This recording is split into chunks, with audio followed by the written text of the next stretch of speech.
So,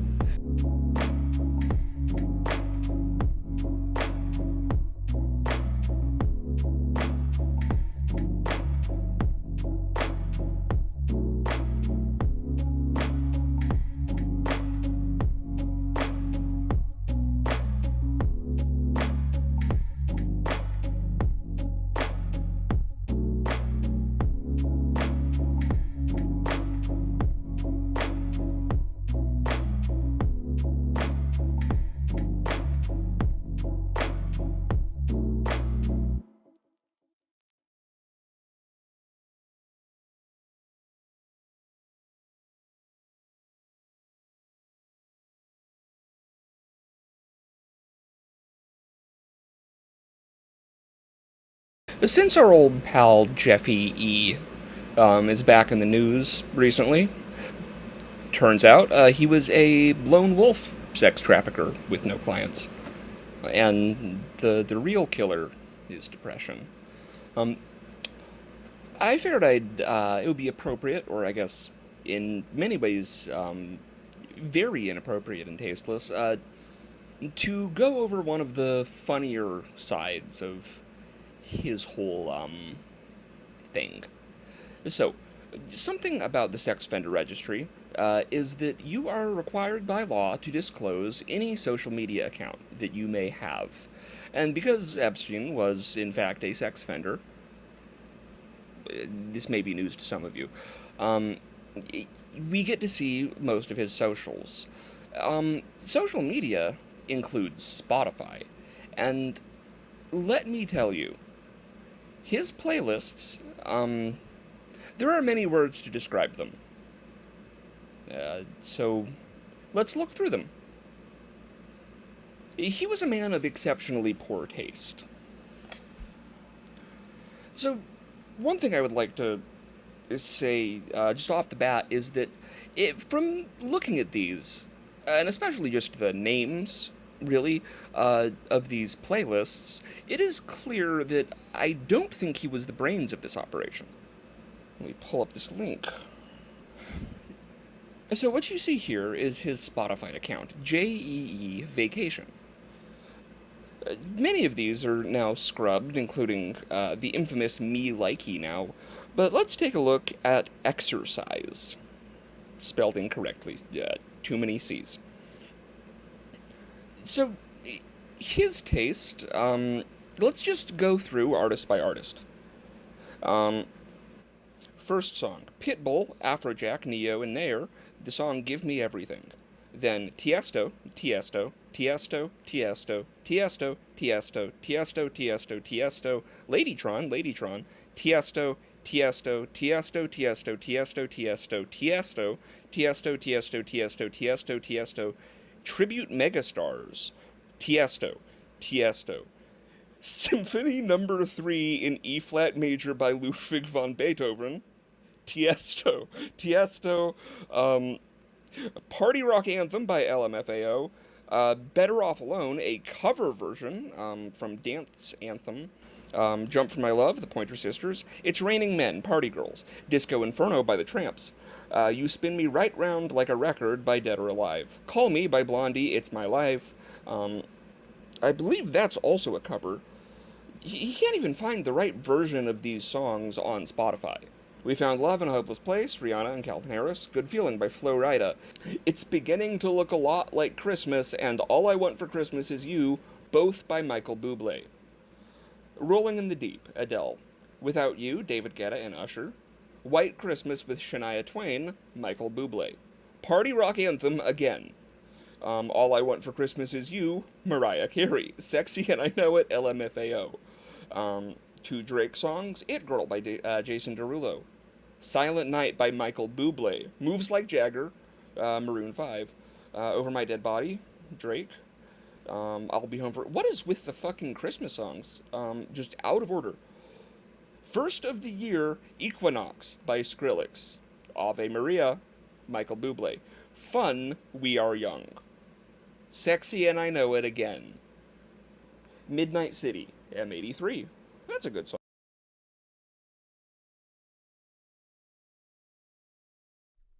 Yo, check, check. Check, check, check. Okay. Mic seems to be working. Hey, everybody. Thanks for tuning in. You're listening to Chill Goblin streaming on the internet.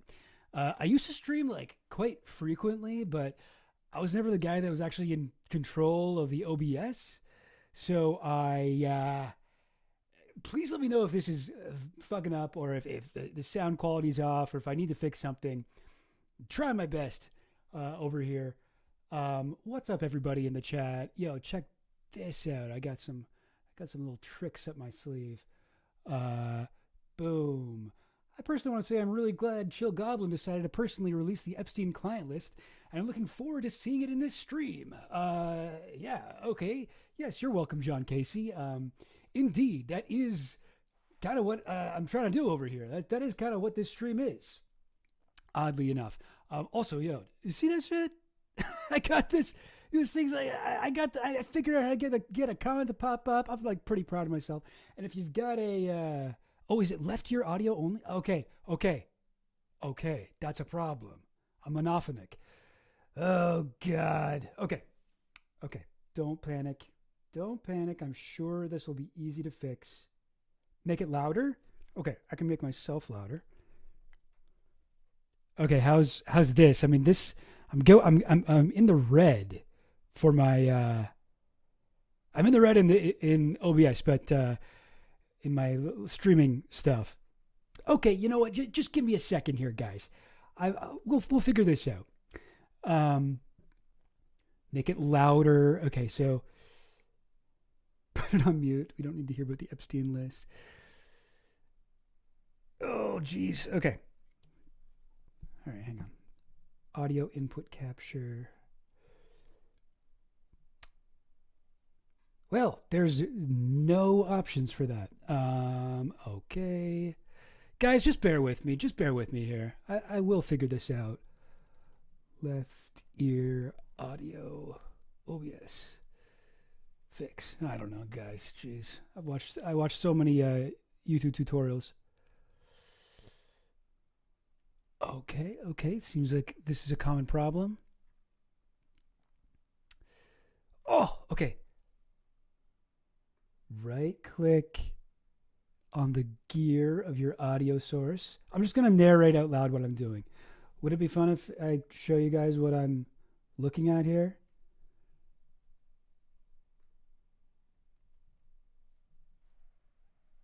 Would that be fun if you guys can see me try to figure this out? Right click on the gear of your audio source. Okay. Oh, jeez.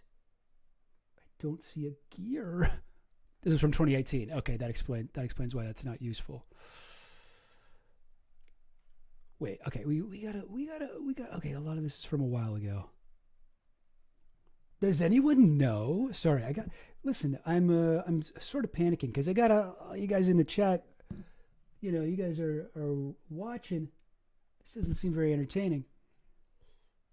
Fellow DuckDuckGo user spotted. Oh, of course. You got to use DuckDuckGo. I originally found out about DuckDuckGo talking to. Okay, you know what? I'll wait until I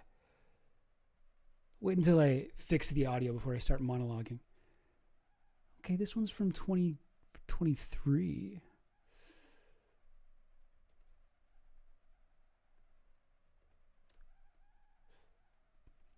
Maybe what I can do is, excuse me. Okay, you guys want to watch this video with me? Watch the video. Why can't I? Why video no work?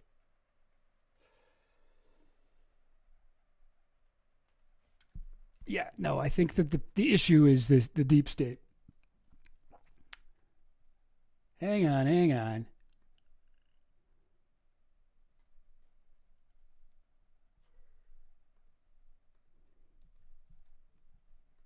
No, I'm just going to watch. I have to watch it.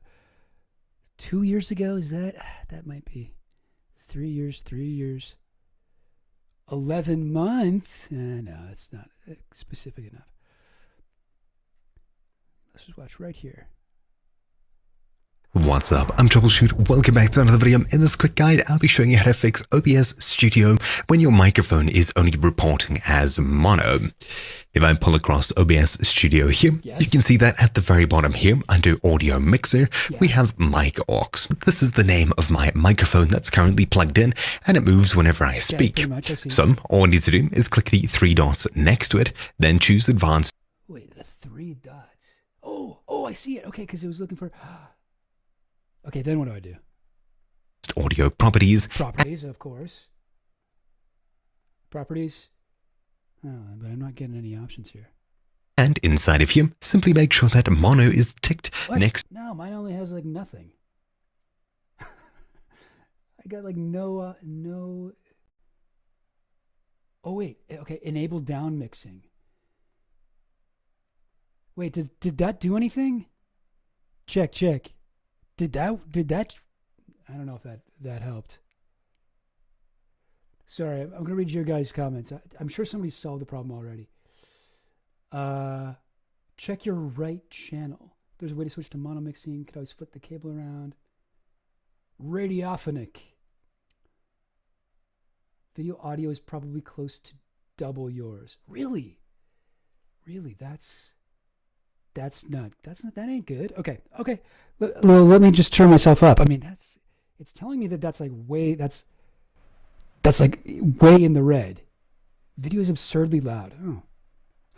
Oh, wait. No.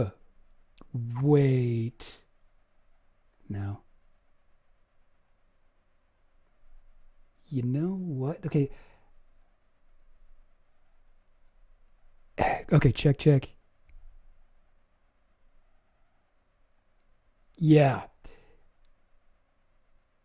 It's still only coming through left. Okay.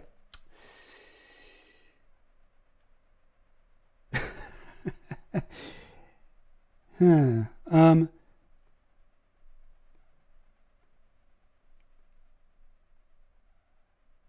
think maybe I think maybe I'm getting something here. Find your output source lower on OBS, but keep your turn your output source lower on OBS. Yeah, okay, I can do that. But then I still don't solve the wait, I think. Let me just check. So the microphone that you're using, and just like that, you'll see that at the bottom here, it jumps to things playing video. Just one of them. Did that make it quieter? We're now the video? Thanks for watching this quick guide. My name's been Troubleshoot, and I'll see you all next time. Ciao. Keep your mic where it is. Turn the output source lower on OBS. Yeah, that sounds smart.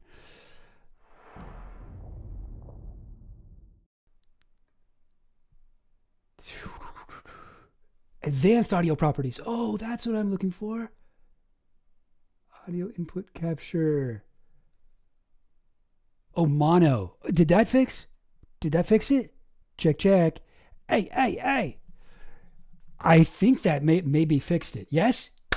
Okay, victory. And so I think I tried to turn this down. Like, I'll play just a little bit of more of Flesh Simulator's video here. Song. Love You Like a Love Song by Selena Gomez. Is it still recording? Yes.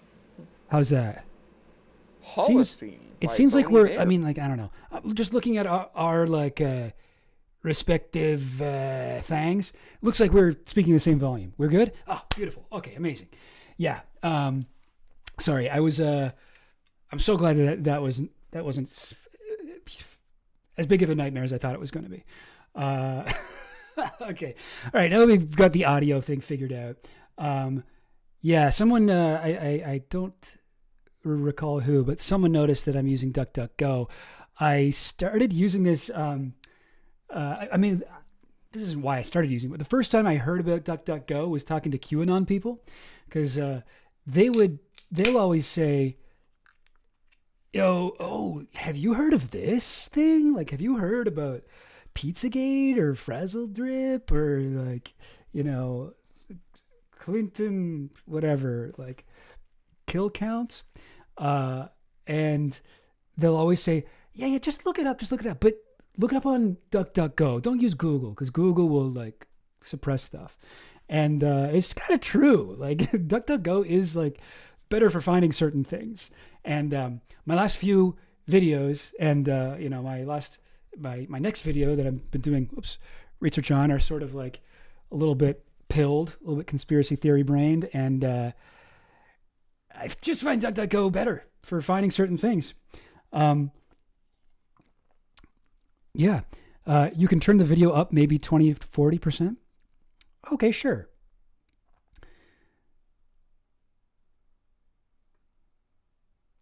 Yeah, well, whatever. We can fix it. I honestly, I don't have too many videos to watch today. But most people use DuckDuckGo. I think now probably there are other reasons to use it. If you've got like a private, they've got like the private browser. I'm still using Chrome because I'm addicted to my, what's it called? Extensions. But, anyways, any dang ways, guys. Thanks for tuning in, everyone. I think this is going to be fun.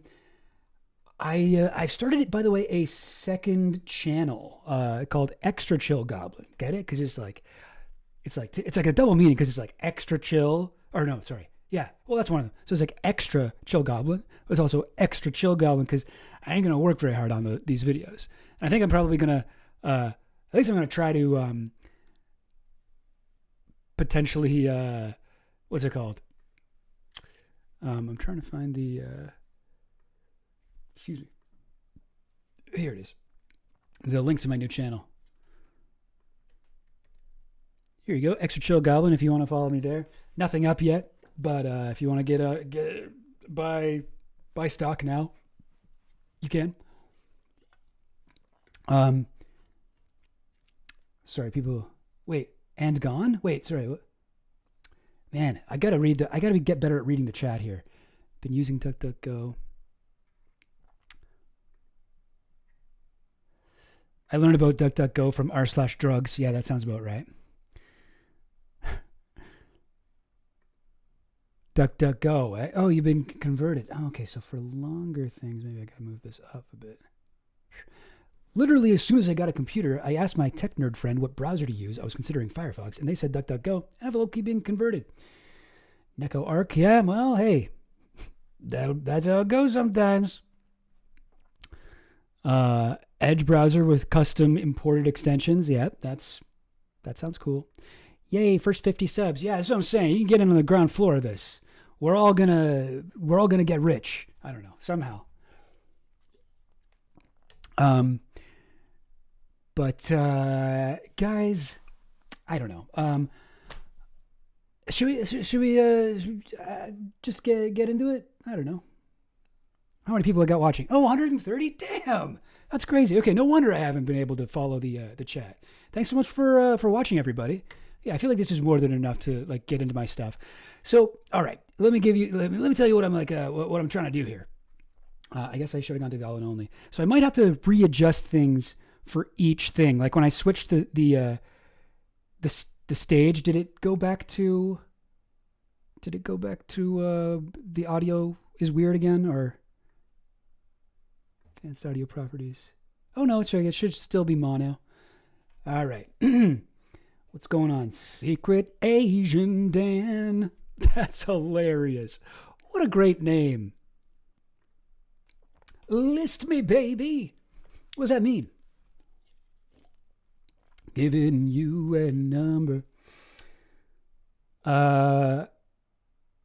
Yes. Okay, I'm overwhelmed, you know? Like I used to stream like 3 times a week or so, and never really had more. Like average amount of people watching was like 20, and never had more than like, I don't know, I think 400 or something like that after like a raid. So this is a little bit crazy for me, guys. Could some of you guys please leave? I feel a little bit uncomfortable. No, just kidding. Please stay. I appreciate your patronage here.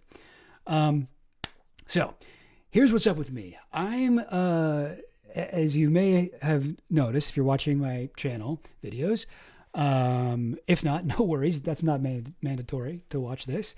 I'm a little bit pilled. I got a little bit of Epstein-brained.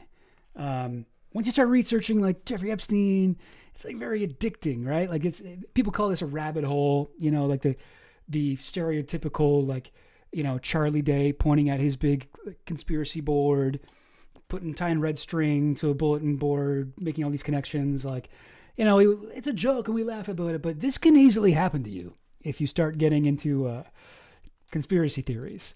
And the Jeffrey Epstein one has an extra edge to it, where it's actually like a lot of this stuff it's not just a theory. Like a lot of this stuff is very confirmable. So it's got a little extra kick to it, It's got a little extra, I don't know, nicotine. It's got something about it is a little bit more addictive, So I've been down that rabbit hole, and I don't expect that like everyone does this. This is not something that like everyone should do. It's not healthy. But because I think most people aren't as like obsessive about researching the Epstein thing, but people kind of vaguely know about it. I keep seeing, so lately, let me back up.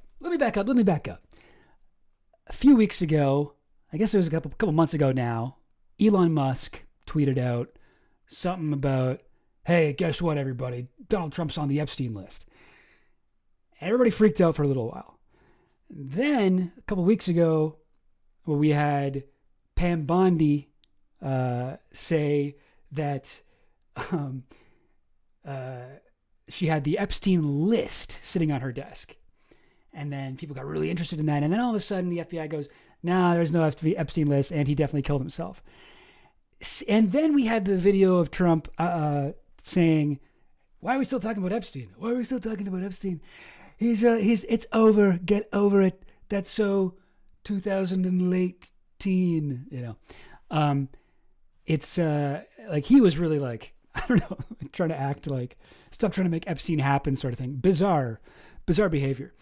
But since that time, the past couple weeks has been the longest I've ever seen Epstein and Trump, their connection at least, stay in the news. And maybe even just like Epstein period. People are very interested in this topic right now. And I've seen a lot of people who I respect and people who I watch for my political and cultural and whatever commentary, my news, whatever. I've seen a lot of people get a lot of details wrong about the Epstein case that I know because I've kind of subjected myself to all of this stuff. And I thought I might want to do like maybe a series of streams going over some of these things. Sorry, I still have Secret Agent Dan up here saying, list me, baby. Secret Agent Dan, did you explain what that means? Oh, yes, you did. Give us the list. Okay. So I will do that. So I think today I'm going to focus on the idea of the Epstein list, the Epstein client list.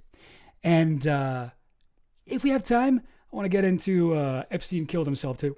Excuse me. But I don't know. I'm a little bit verbose. Sometimes I got ADHD and I like to hear the sound of my own voice. So we might not get to the second one, but I'll do another stream about that later if not. And I've got plenty more Epstein topics that I'd like to kind of, do a little streaming about.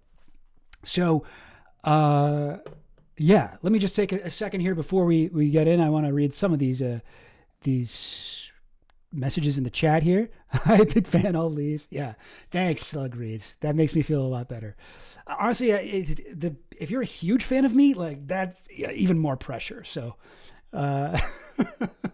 would be great if only people who don't really care what I do are watching. That way, the stakes are really low. Caitlin, what you drinking? A little bit of a Stella Artois. Can you see the sweat on it? It's very, very sweaty. It's hot here. It's hot bad, man.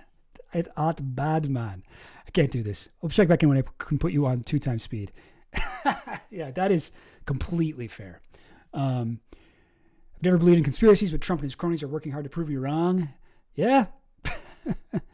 I mean, like, just to be pedantic here. I mean, like, yeah, I know what you mean, like conspiracy theories and stuff like that. But like, conspiracy literally just means more than one person working together to deceive others. Like that, conspiracies definitely exist. Like if you've ever planned a surprise birthday party, that's kind of a conspiracy. Although conspiracies are also usually bad. So if you've ever planned a surprise birthday party for someone who didn't like surprises, someone who you knew wouldn't appreciate it, you have been a part of a conspiracy. But don't worry, I'm sure it's just condensation. Yeah, I think that's how it works. Goblin, what if I pooped in the anarchist commune water supply? Well, I don't know. I don't really know what I can't predict the future. I don't know what would happen. Imagine there'd be I can't guarantee anything, except I can guarantee that if you did do that and you were caught, there would be a vote of some kind. That's all I can say. There would be an excruciatingly long voting session. The Epstein thing is boring now for Donald. Oh my God, so funny. Isn't that like such a, I don't know, I feel like that's such a high school mean girl reaction to this. Like, are you still going on about this? Oh my God. It's so over. But yeah, stop keeping up with the rabbit hole and stuff because it's dark. Yes, it is. Very fair. But seeing Trump and Epstein plastered everywhere has been crazy. Can't avoid it. Yeah, no. There is organic interest in this, not just among people who hate Trump. It's among people, Democrats and Republicans. So you know what? Why don't I get into it? For those of you who are trying to see me on 2x speed here, let me stop wasting your time. I want to get into the stuff I wanted to talk about. So let's start with the Epstein client list. So I'm sure everybody's heard of this famous list. There is a famous writer, actually, named Stephen King. Can I zoom in? Yes. Oh, beautiful. The Epstein client list is real. He tweeted this out, what was this, a week ago or so? Oh, okay. More than a week ago. The Epstein client list is real. So is the Tooth Fairy and Santa Claus. And if you're anything like me, you saw this, and you noticed that basically every response is like, dude, what? And I'm like, you're on it. You knew him too? Oh, no, please tell me you're not on it. This is something a client on the list would say. What on earth would compel you to implicate yourself like this? Yada, yada, yada. People were very upset. Now, what is the Epstein client list? What is it? The Epstein client list is the idea of it, rather, is that that first of all, okay, if you're brand new to Epstein was literal elite billionaire pedophile. Can I say pedophile on Twitch? I mean, YouTube? I don't really know what the things are. I try to avoid saying it on my YouTube channel, but it's going to be a little bit hard to avoid. But anyway, so there's one of the theories, I guess you can say conspiracy theories about Epstein is that he was sort of, for lack of a better word, a pimp to the powerful, where he would associate with all of these powerful people, world leaders, celebrities, actors, academics, and he would provide them with underage girls to assault sexually. And there's a lot of compelling evidence that this is the case. So I won't get into that right now, but that is one possible theory of what Epstein was up to. Why was he doing this? Like, what did he get out of it? There's also compelling evidence that Epstein was recording these encounters and may have been selling them or using them as leverage, blackmail material, providing them to global intelligence organizations, including but not limited to the CIA, the Israeli Mossad, Russian intelligence. I forget what they're called, not KGB, the new one. Just noticing the number one child fancier. Oh God. Whoops. Hang on. What am I doing here? Sorry. I felt like, this is a little bit messed up. What's all this Adobe acrobatics about saying PDF files? You know, I feel like I don't mind like the TikTok speak so much, really. Like, it doesn't bother me that much when people say like unalive and stuff like that. But I feel like for like topics like this, I just wouldn't feel right saying PDF files. I think I would rather say like, I think sexually abusing children or child abuse or something like that. I'll just try and say that instead. I don't like how cute some of the words are. Anyway, my understanding. So Notes from the Void has a interesting question here. My understanding is Epstein didn't keep a client list, but couldn't the FBI figure out a list of co-conspirators using forensics? So the idea that there's an Epstein client list, like there exists out there a list.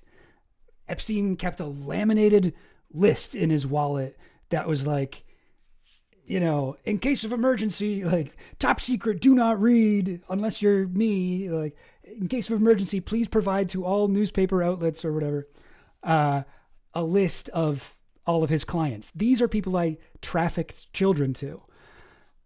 That idea is mostly a kind of right-wing brain worms theory that emerged during the Ghislaine Maxwell trial, I believe, that people have posted all of these like fake lists that they made up that includes, you know, just Democrat politicians, doesn't include Trump, celebrities that people don't like who have no connection to Epstein. Like the idea of an Epstein client list is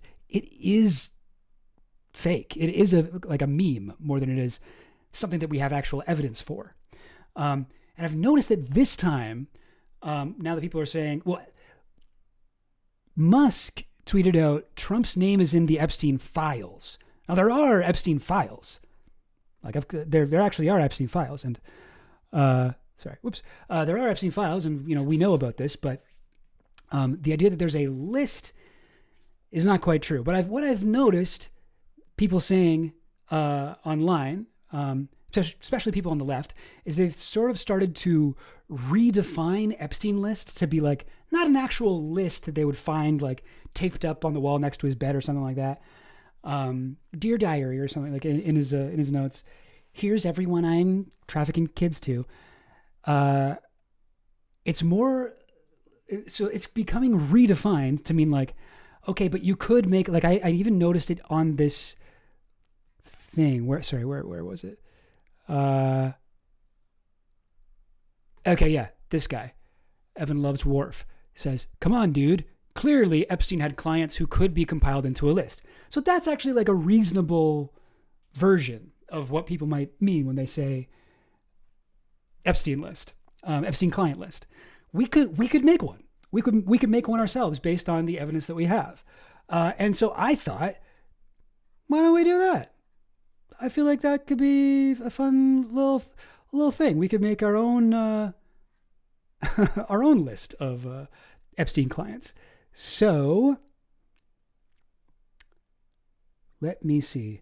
I'm just looking for like an online notepad. Here we go. I'm going to, what can I do here? Jeffrey Epstein's secret client list. Please do not read. Top secret. So if Epstein did have a list of some kind, let's make this big. Let's make it even bigger. No, too big. Back down. If Epstein did have a secret client list, what would it say on it? Who would be on this list? Who do we know about? Well, okay. I thought we could go through this. Also, before we get into this, let me show you the FBI document that was released that people have been talking about lately. This is the one where we got this from. A little bit hard to zoom in with this thing, but whatever, I'll read it. This systematic review revealed no incriminating, in quotes, client list There was also no credible evidence found that Epstein blackmailed prominent individuals as part of his actions.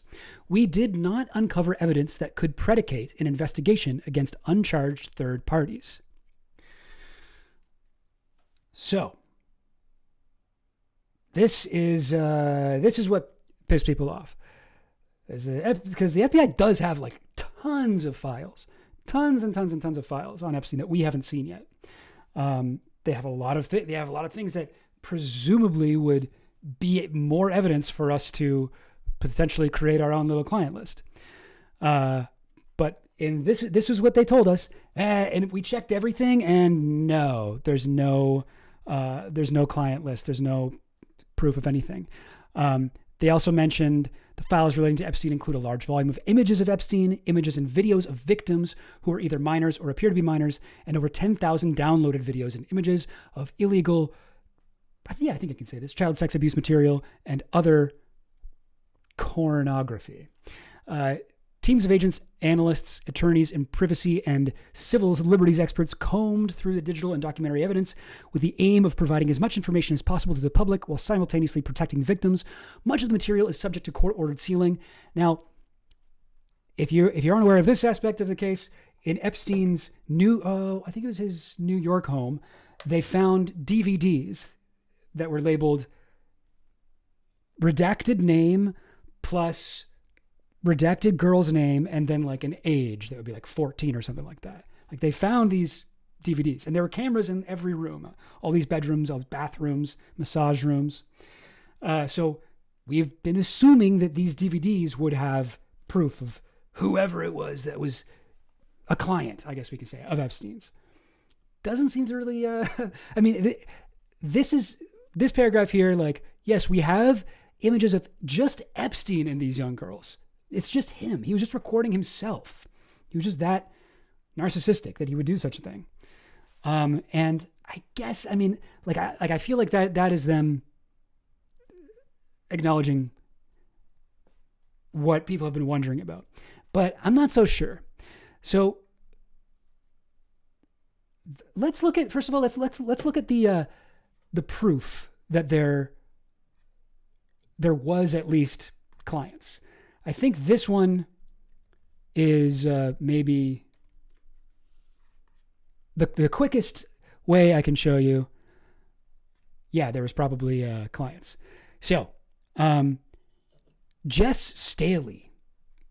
If you guys know who Jess Staley is, he was the CEO of JP Morgan Bank, extremely rich dude. And at one point, his messages and emails with Epstein were revealed. And check out this one.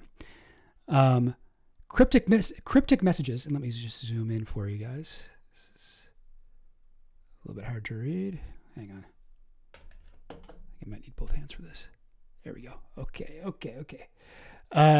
Cryptic messages between the two stirred the most controversy, including an exchange about Disney princesses in July 2010.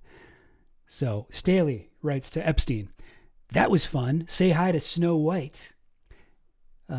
Epstein replied, "What character would you like next?"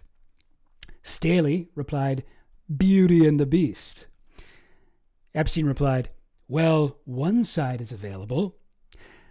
Staley told the court he was not able to explain this exchange.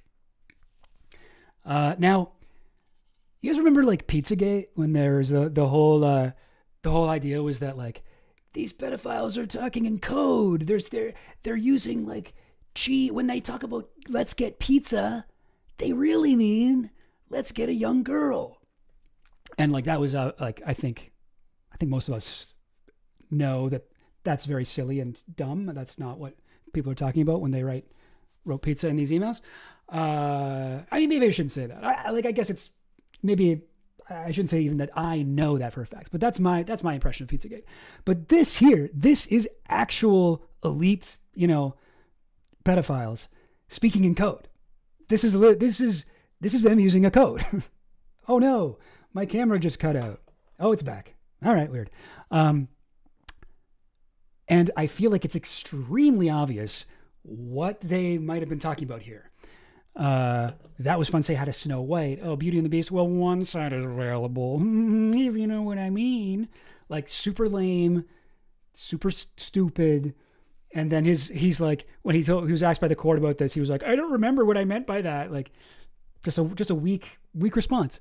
So I'm going to go ahead, and by the way, like, please nobody sue me. I don't know anything for sure, but, I'm just going to say, I think Just Staley, JP Morgan CEO. And let me just put actually here, and I'll make sure to put it in small print. In Chill Goblin's opinion. Right. So, and then you know what? I'll also put do not sue. I think that should keep me safe. All right. So we got one. Just Staley. Let's see who else we can find. Well, you may know of little person named Virginia Giuffre, probably the most. Okay, sorry. I just got distracted here. Yeah, I do regret what I just said about the way. Sorry, actually, I'm trying to. Somebody saying, yes, Drew. Drew says, Chill Goblin, you are wrong about Pizzagate. You're serving the PDFs right now. You're doing the left a disservice. So I get where you're coming from, and I'm not saying that like there's nothing to be upset about Democrats at all.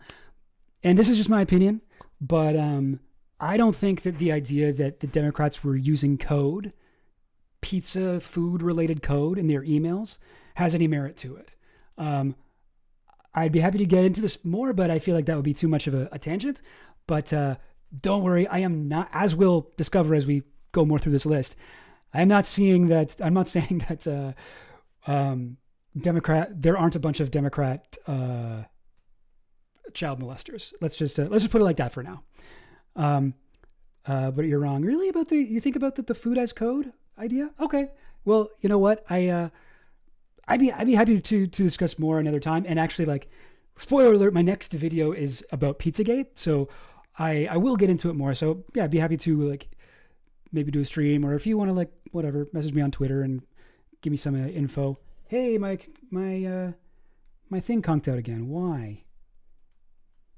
You've never seen True Detective Season 1? I love True Detective Season 1. So good. Easily the best True Detective season, but the other ones are kind of not very good at all. But honestly, I kind of like the latest one, the all-girl reboot. I like that one too. Honestly, Drew, I got no clue. Probably the deep state. It seems to be just like cutting out and then it'll come back. I don't know. But sorry, let's go on with my list. I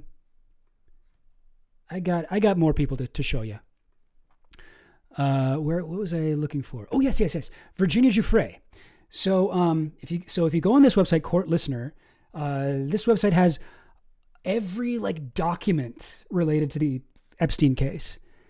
Is there an easy way that I can just view this stuff? Like full screen it or something?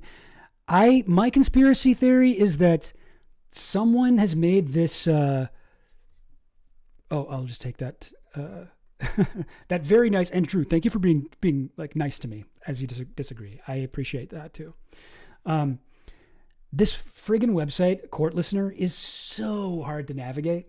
So I have some page numbers marked down here, but what does this do? No. There's no way to get this full screened. Oh, there we go. Okay, well, that's something. So this is Virginia Giuffre's from her court case against Ghislaine Maxwell from, I believe this is from 2015 or 2016, this particular, 2016. It didn't ever come out until, it wasn't released until I believe this was released in 2019. Actually, get this. a bunch of documents from this case were first released to the public on in 2019, August 9th, the day that Epstein died. So let's just that's a little bit of a coincidence. But Virginia Giuffre is a victim of Epstein, a survivor of Epstein, who was, in my opinion, like such a brave and admirable person. She really, like, she wasn't afraid of being attacked or killed or whatever by all of these elite, very, very powerful people who she was accusing of crimes, including Epstein. She just really needed the world to know. She needed to know, and she would do anything to get the word out. And she did a lot of very smart things. She did a lot of very smart things to get the word out about this. She just passed away recently by suicide. Some people doubt that it was a suicide. Personally, I sort of believe that it was, but I mean, I don't know. Again, I don't really, I can't get into tangents. I'm really trying to like fight against my ADHD right now. But let's go to page 11 here in this document. So page 11. So this is her deposition here, and I'm trying to zoom in, but I don't know. I think I might be all the way zoomed in. Yeah. Yeah, no, I can't. Doesn't look like, oh no, I can zoom in a little bit more. There we go. Okay, page 11. So she has asked the question. If I asked you the question, were you sexually trafficked to foreign presidents? Do you understand what that question means? Virginia says, yes. What does it mean? Was I lent out for the purposes of sex to a foreign person president? All right. And what is the answer to that question? Yes. And if I asked, have you met any foreign presidents? Do you understand what that question means? Yes. And what's the answer to that question? Yes. All right. And if I ask you, which foreign presidents have you met? Do you understand what that question means? Yes. What is the answer to that question? What is the name of the person? Yeah, it's such a confusing way. I guess this is just how lawyers talk, but like all of these different ways of asking. Who are the foreign presidents that you've met? Answer. I honestly can't remember his name at this time. I'm a very visual person. So, all right. Can you describe him then? Yes. He's Spanish. Okay. Tall, dark hair. Anything? All right. Anything else? And he's got a foreign tongue, accent. At what age approximately? Was I or was he? Was he? Going over here, page 13. I'd say in his 40s. Okay. And where did you meet him? I believe it was New Mexico. Sorry, I'm going to just skip over here. I've met a lot of very high, powerful people, and I wasn't just introduced to them as who they were. Doodly-doodly-dee. Okay. All right. If I were to ask you the question of how many times you had sex with, do you know what that question means? I believe so. All right. And what is the answer to that question? I believe I was with once. Who are they talking about here? Not sure. Okay.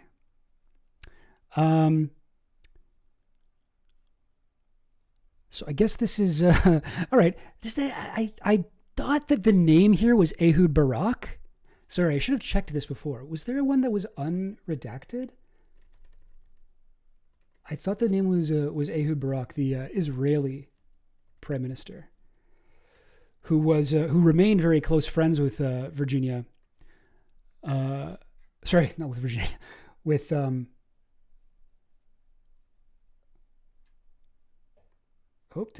I still up? Yeah, okay, we're still good. With Epstein, until he died. Like months before Epstein died, Ehud Barak was like hanging out at Epstein's house. It was like Epstein, Epstein's lawyer, Steve Bannon, and Ehud Barak just chilling together. So you know what? I might be looking at the 2019 documents.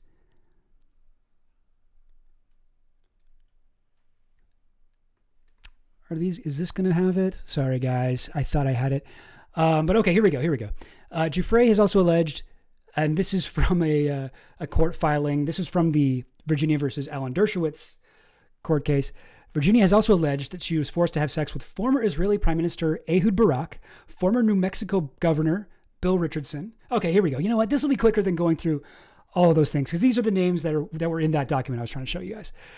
Former New Mexico Governor Bill Richardson, former Democratic Senate Majority Leader Senator George Mitchell, The late MIT computer scientist Marvin Minsky, billionaire Thomas Pritzker of Hyatt Hotels, hedge fund manager Glenn Dubin, MC2 model agency co-founder Jean-Luc Brunel, England's Prince Andrew, also an unnamed prince, foreign president, and owner of a French hotel chain.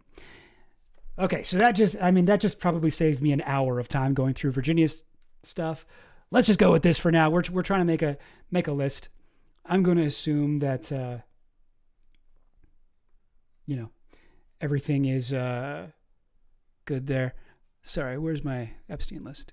Where did I put it? There you go. All right, so one at a time. Ehud Barak, and again, guys, hey, listen, if you're one of these guys, please read the fine print here. This is my opinion, and you can't sue. Ehud Barak, Israeli Prime Minister. Who else we got here? Okay, Bill Richardson. And this is a Democratic governor.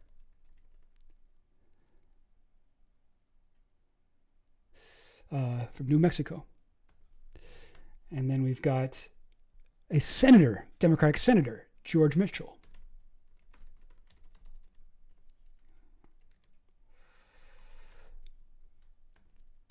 Who else? Marvin Minsky. I actually don't know who this guy is, but apparently he's a computer scientist. You guys know who Marvin Minsky is? Is he? Where you go? Is he good?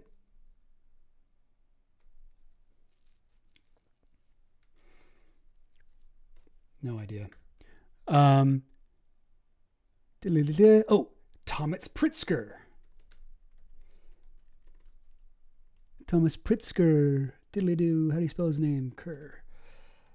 And I'll just put Hyatt Hotels. Who is he? Owner of Hyatt Hotels? I don't know. I'll just put Hyatt Hotels billionaire. Then we've got... God, there's so many here. Glenn Dubin. You guys know Glenn Dubin? He is an important figure in Epstein lore. He is he's a hedge fund guy. Manager. And he actually married one of Epstein's ex-girlfriends. What was her name? Shoot. Ava, I think? Ava something or other. Ava Dubin, after they got married. And they had a kid together, Chelina Dubin, who Epstein was like obsessed with. His favorite person in the world, according to a lot of people. And he was her official godfather and stuff like that. So weird. And Glenn Dubin and Ava Dubin are constantly flying the plane with him. They're on a few of the flights with Bill Clinton. They're very involved in Epstein's world. I don't know if you guys saw any of you guys saw that what's it called, Flesh Simulator video about Epstein's weird Spotify account. He has one of his playlists is called For Chelina, I think it is. Anyway, so Glenn Dubin, a lot of weird stuff going on with him. But yes, Virginia also claims she was trafficked to him. MC2. Okay, so this guy, I don't know if he really belongs on this list. I'll put him on here. Jean-Luc Brunel. MC2. What was he? Co-founder. So Jean-Luc Brunel, I don't know if he specifically belongs on this client list, because Jean-Luc was not really a client of Epstein's. He was a co-worker of Epstein's. He was basically doing the same job that Ghislaine Maxwell was doing for Epstein. He was procuring young girls for him in Europe and flying them over to, Florida or New York or whatever.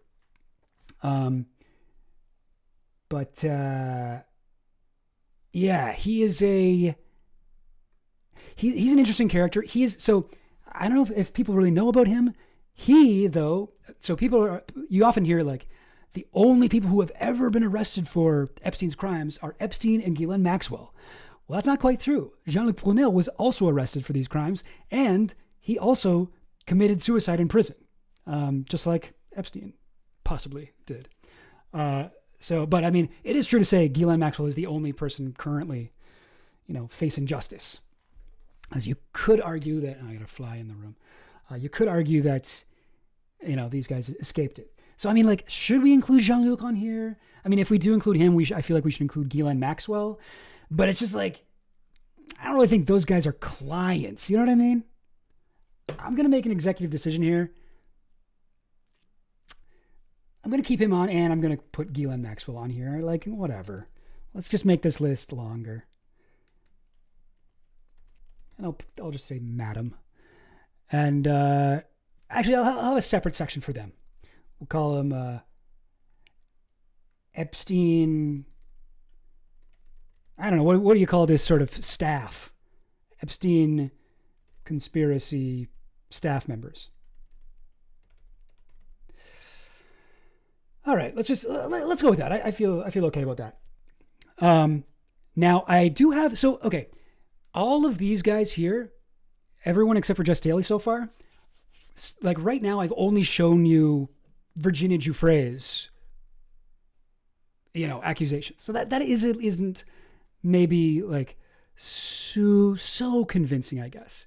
So I have some more people we can get into, but let me just go here and give us another person on the list here. Now, if you have an hour and a half, you can watch my video about Bill Clinton, but if not, here's a tweet from Virginia Giuffre, who said, Epstein, I quote, said, Clinton owes me some favors. Had nothing to do with finance or whatever. Can't deny what I've seen, although I did not personally witness it. Doesn't take a rocket scientist to figure out why he was on the island with two girls walking him to a cabana. I go into this in a lot more detail in my video. There are 3 people who have placed Bill Clinton on Epstein's island. Virginia Giuffre has spoken several times about seeing 2 very young-looking brown-haired girls, Bill Clinton with his arm around both of them at night, walking towards his cabana. So, yikes! I would say that's a bit of a yikes, personally. So yeah, I mean I'm going to call that an accusation. She didn't personally witness abuse, but I mean, it's good enough for this list, which again is just my opinion. Please don't sue me. Clinton, I know you're watching. I know you've been a day one Goblin fan. But yeah, rough, eh? And we haven't talked about Alan Dershowitz yet, so let's get into him. So these are I'm setting my own tweets here. This will probably be the quickest way to do this, though, as opposed to poring over these court documents. So I tweeted this out a while back. Reading over Epstein stuff, Dershowitz comes up a lot. Some of Epstein's most suspicious connections met up with him a few times over several years, but Dersh is on another level. It's like every free weekend he'd head straight to Epstein's for a massage. Excuse me. So let's have a look here.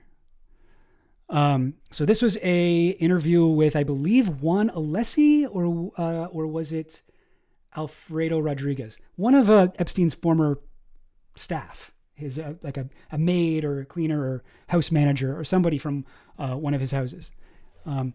So they would ask, I think this was in his Miami house.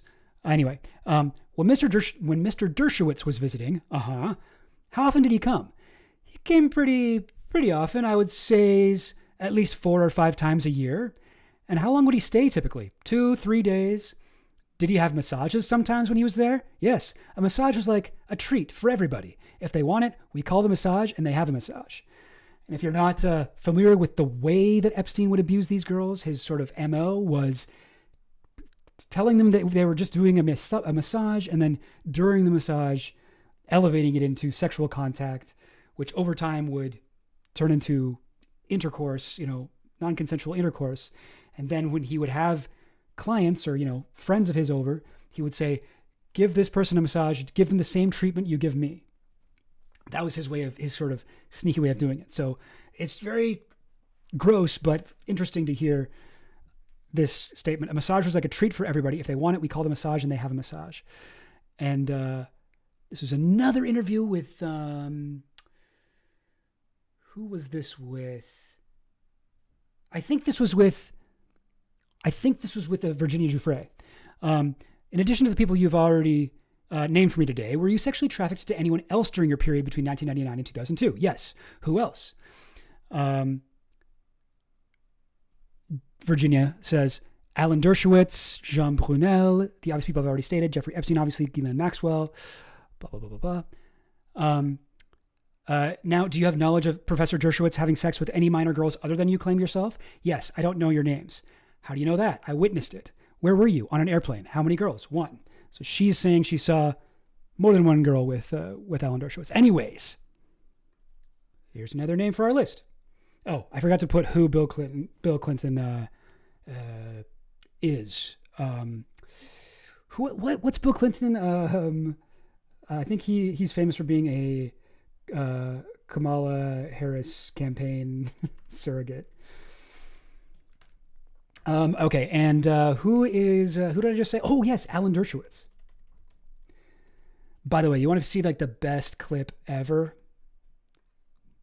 This is, if you watch the documentary on Netflix, Filthy Rich, with Dershowitz, about Jeffrey Epstein. Can you guys hear this okay? So I'll turn it down all the way.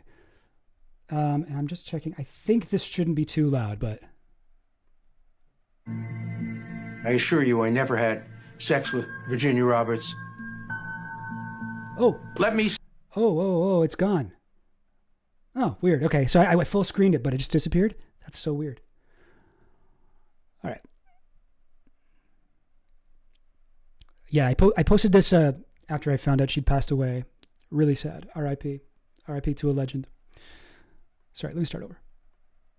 I assure you I never had sex with Virginia Roberts. Let me state categorically, I never had sex with an underage person in my life. Even when I was an underage boy, I never had sex with an underage girl. I never had sex with anyone related to Jeffrey Epstein. I challenge Virginia Roberts to come on your show, look in the camera, and say the following words. I accuse Alan Dershowitz of having had sex with me on 6 or 7 occasions. She has never been willing to accuse me in public, so please accuse me on this show. I challenge you. It's Virginia. I was with Alan Dershowitz multiple times. At least 6 that I can remember. Well, I was trafficked to Alan Dershowitz from Epstein. Epstein made me, essentially, forced me to have sex with him. Every time I was trafficked was at Epstein or Ghislaine's behest. He's denied being with me. Is one of us telling the truth? Yes. Is that person me? Yes. Yeah. It's a little bit hard to watch, but I do find that that moment really awesome because he's like, she's never been willing to publicly accuse me, and it just cuts to her like, yeah, no, he did it. He did that.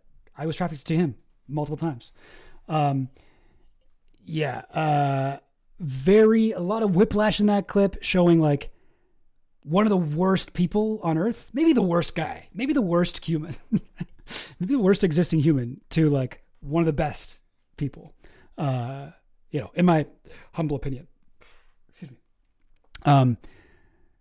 A lot of what we know about Epstein, we wouldn't know if Virginia hadn't been like so strong to like repeatedly get into court cases with Ghislaine Maxwell, Alan Dershowitz, and have all this stuff eventually, the Miami Herald sued for the release of these documents. Like, we eventually got these Julie K. Brown, huge part of that. Writer for the LA Times. Anyway, sorry, LA Times, Miami Herald. What am I thinking of? I'm confused. But don't listen to me. Yeah, she's very cool. Who was, I saw somebody in the whoa, lots of people. There was something that I wanted to somebody's comment I wanted to like highlight, but now you guys are talking too much. How many people I got watching me? 224? Damn, what's up, everybody? What's up, gobheads? I love that. I, for one, am proud to be a Day One Goblin fan. Yeah, I'm proud of you too, Team Monkeyhead. I knew you could do it. But yeah, R.I.P. Pour one out for an absolute legend. Is it true that Drumpft? I love that you added a T there. Drumpft. Now that's a name I haven't heard in many years. Is it true that Drumpft is thinking of pardoning Maxwell? I do not know what is going on with Trump and Maxwell and everything. I sort of like, I don't know. They're trying to pull some weird move. I can't imagine it will work. Trump actually apparently did consider pardoning Ghislaine Maxwell back when he was at the end of his first term. Like, that's when presidential pardons happen. Like, if Trump pardons Maxwell, it's not going to be until the 30 seconds before midnight on the last day of his term. But he thought about doing it before, apparently, according to some sources. And apparently it was Alan Dershowitz who was trying to tell him to do this. So, yeah, it's a weird case. Yeah. Okay. Gabi, thoughts on swag? I think boys have swag and men have class. Just kidding. That's fine. I think I'm pro swag. I'm pro swag. Ghislaine video in the future? Maybe. I got some ideas for other Epstein videos down the pipe. My next video, which I've been working on for like fucking 8 months or something like that, is not really about Epstein. It's on Pizzagate. That'll be my next one. Ghislaine, I don't know. I'd have to have like some angle on Ghislaine that I want to talk about. But I think doing these streams will probably be a good way to get out a lot of my Epstein stuff without having to spend so much time making fully, produced videos. But yeah, let's get back to our little list here. So we got Alan Dershowitz, and what is he? Evil lawyer.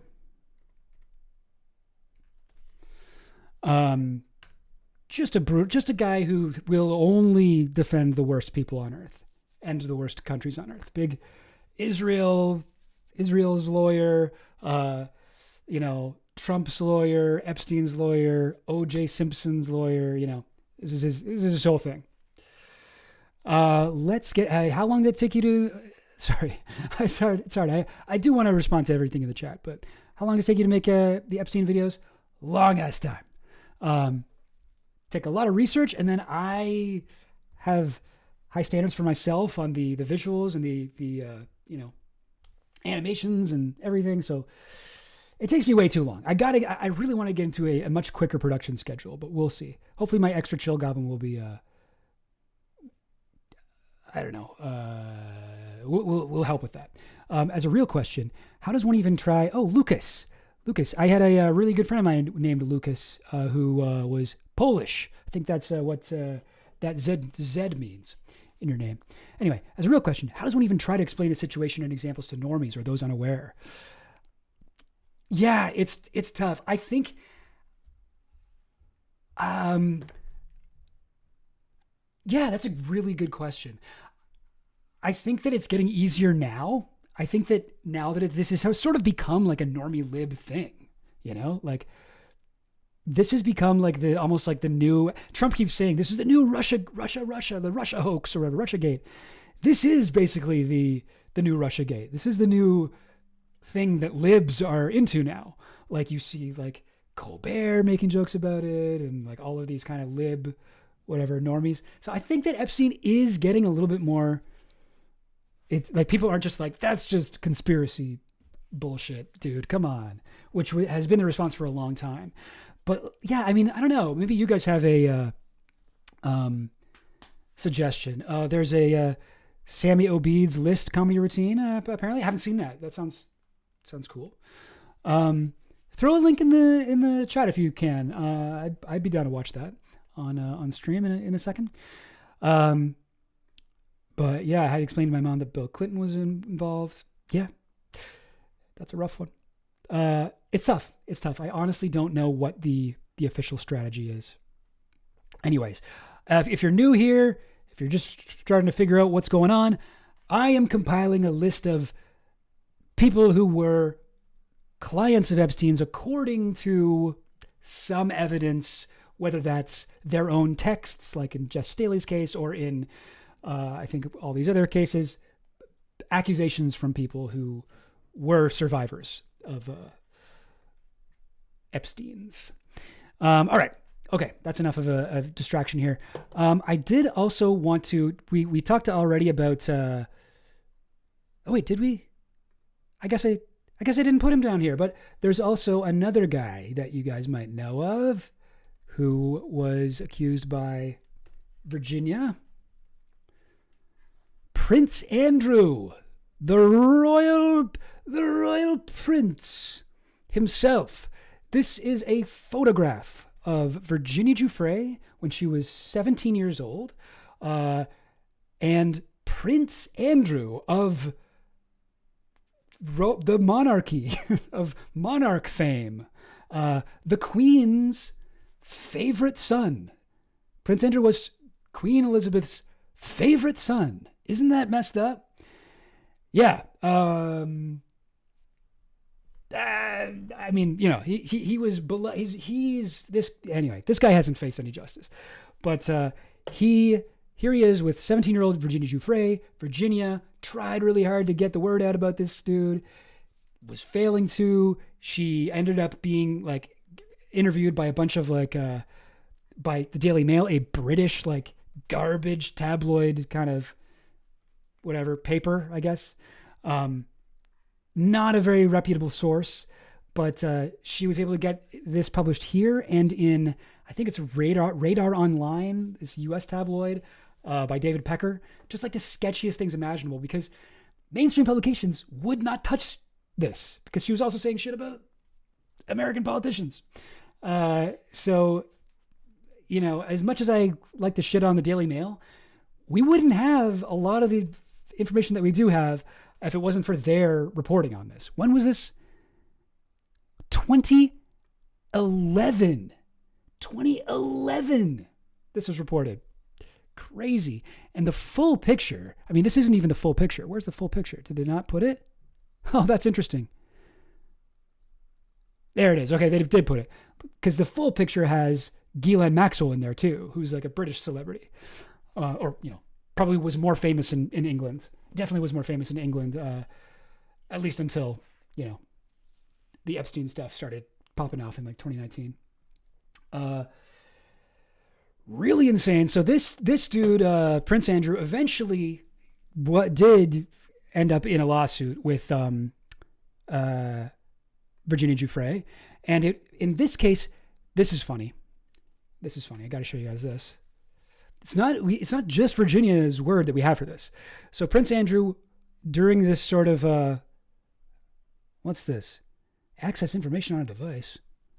Hell no. Reject all. I gotta go reject all, and then I gotta go save and exit. Crazy. So this dude, oh yeah, Prince Andrew. Sorry, I lost my train of thought there. Prince Andrew was getting sued, and he was like, I got a surprise witness. Another victim of Epstein's, who says that, so this was like I believe this is in, I don't know if this is like an official legal term, but at least the Daily Mail called this the unclean hand strategy, where he was going to, instead of even really defending himself at all, he was like, well, you're bad too. The woman who's suing me is also bad. And his thing was, she was a recruiter for Epstein, where she would find underage girls to work also as, to also enter into sex trafficking, I guess we can call it. It's often referred to, like Epstein and like a lot of the victims refer to it as sexual slavery. And this is true. I mean, Virginia's talked about this, how she was, Epstein's operation is sometimes called a, what's it called?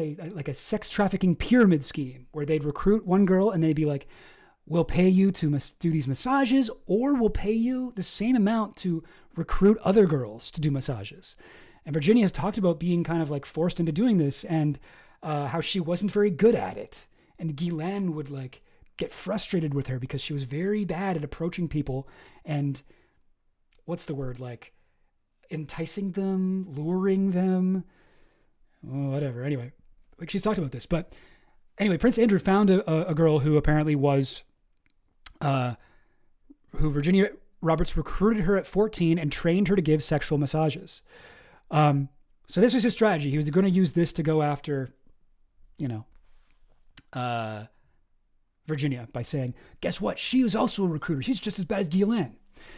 Well, this didn't really help because, this surprise witness, Carolyn Andriano, corroborated claims that Ms. Roberts had sex with Andrew at Maxwell's London home when she was 17.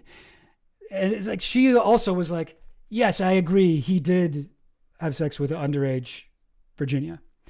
So anyways, so we've got multiple sources on this. Not just Virginia. I believe there's even another one. I think there's Alana. I believe there's a Sjoberg. How do you say it? Alana Sjoberg. Anyway, also accused him. Prince Andrew, Prince. Also goes on this list. Now we've got. Okay, this was an interesting one. Oh wait, should I try to find the Sjoberg one? No, you guys get it. There's lots of people have recruited the thing. Oh, but I will show you this, just in case you're on the fence as to if anything happened here between Andrew and them. They ended up settling the lawsuit for £12 million. 12 million pounds. There's a fun poem about this. See if I can remember it. The grand old Duke of York, he had 12 million quid. He gave it to someone he'd never met for something he'd never did. That is, I don't know. I think that's a kind of a disturbingly delightful poem about this whole thing. Yep. Where I don't know, where does the monarchy in the UK get their money? Isn't it from like taxpayers or something, or like land taxes or something like that? Like this is where your land tax money is going, UK watchers. Look at this guy, eh? Look at this guy. Jesus. People are making fun of him, saying he's like sweaty. Someone in the thing. His name would technically be Andrew Windsor, Prince Sweaty Nonce. Yeah. So like Virginia described in detail her encounter with Andrew and said that he was like dripping sweat. And then he did an interview where he was like, well, that's how we know it. It simply isn't possible because I don't sweat. It's the strangest thing. My whole life, I've just never sweat in my entire life. I'm like, what? What do you mean you've never sweat? That's crazy. Okay, never sweat. All right, next. Okay, sorry. I feel like I spent too much time on Prince Andrew. We got more to go through here. There's another victim of Epstein named Tila Davies.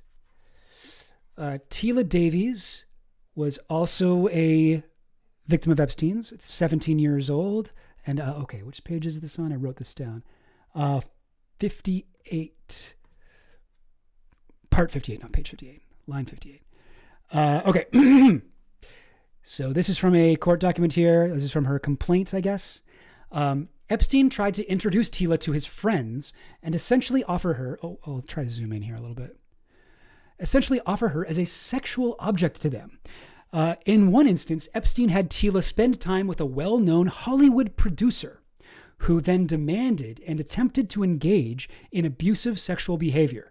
Tila barely escaped. So this was okay, maybe I don't want to be putting something in here that's not here, but the way that I take this to mean, like I'm kind of reading between the lines here. I might not be correct about this. What I take this to mean is she was trafficked not just to this guy. She was trafficked to other guys. But in this instance in particular, this unnamed Hollywood producer was violent with her. He was really messed up and I don't know. It says abusive sexual behavior. And that made it different. Now, in this complaint, that Hollywood producer is not named. But later on, and this is an article from CBC, Canada shout out, ex-model tells jury that Harvey Weinstein sexually assaulted her when she was 16. Oh, wait. Sorry. Is this the right one? Hang on.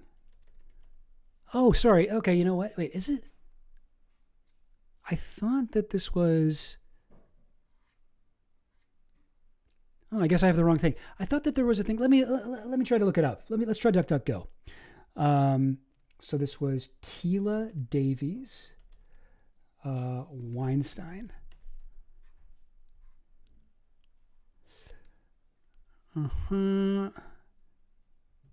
CBS News,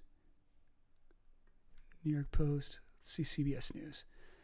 Oh, here is a... Yeah, I don't think this article has Weinstein in it, but there's Weinstein rather. And let me just say, no, you don't need any of my info.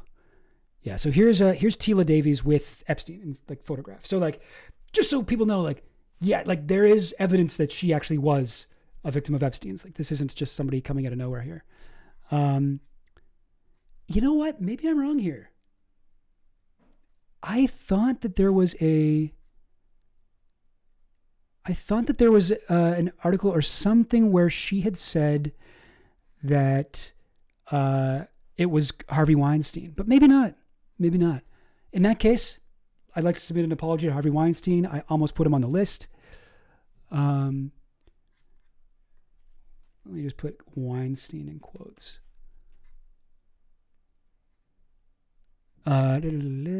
Epstein. Oh, this is interesting. Tila Davies' sister. Okay, maybe that's why I got confused. Davies reveals her sister was attacked by Harvey Weinstein at Epstein's Paris apartment after apparently being introduced to the disgraced film producer by the pedophile. But is that Tila Davies? No, Shantae Davies, another victim of... Oh, wait. Oh, sorry. Okay, I see what's happening here. So Shantae Davies and Tila Davies are sisters. I just found that out. I knew that they were both, last name both was Davies. But yeah, Shantae Davies was one of the flight attendants on Bill Clinton's plane. Actually, she's the person who was photographed massaging Bill Clinton in an airport. She says that, so here's Shantae Davies with Bill Clinton. Here they are in the middle of a massage. That's Shantae Davies. That's during the famous flight to Africa. But her sister, Tila Davies, is the one, at least according to this Daily Mail thing, who was attacked by Harvey Weinstein at Epstein's Paris apartment after apparently being introduced to the disgraced film producer by the pedophile. Okay. I knew I wasn't hallucinating there. Yeah. Okay, so you know what? I would like to apologize to Harvey Weinstein again for taking you off the list. I'm putting you back on. Let's put Harvey Weinstein on there. And if you're familiar with if you've ever read the book by Ronan Farrow, Catch and Kill, which is about the what do they call him? Super producer, mega producer. If you've ever read the book Catch and Kill by Ronan Farrow, you'll know that Harvey Weinstein, who was also photographed with Jeffrey Epstein. Epstein, I spelled wrong. Here's him with Epstein and Ghislaine at some kind of, I don't know, Halloween party or something. Some Eyes Wide Shut looking shit. But you'll know that Weinstein and Epstein use a lot of the same tactics to catch and destroy stories. David Pecker from National Enquirer, how he also worked with Trump. There's a lot of shady media connections with hiding stories. It's interesting. But anyway, so that's just an accusation. We put Harvey Weinstein on the list. And again, this is also a list of like the most litigious people. So I would direct you to the fine print of my thing here. This is only Chill Goblin's opinion, and I'm not saying this is for sure true. Yeah. I think that should cover me. Okay, we got Hollywood super producer. Oh, Hollywood. No, Hollywood. Nothing holy about it. Quite the opposite, in fact.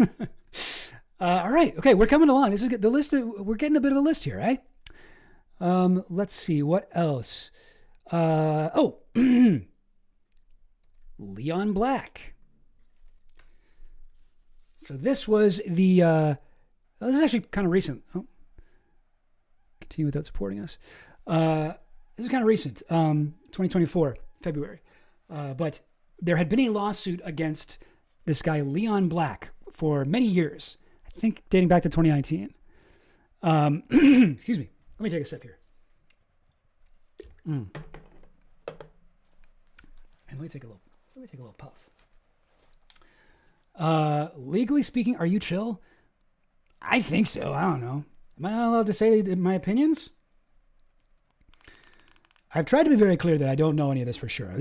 But I'm basing this on, some, I think, interesting evidence, interesting statements and leaked emails and yada, yada, yada.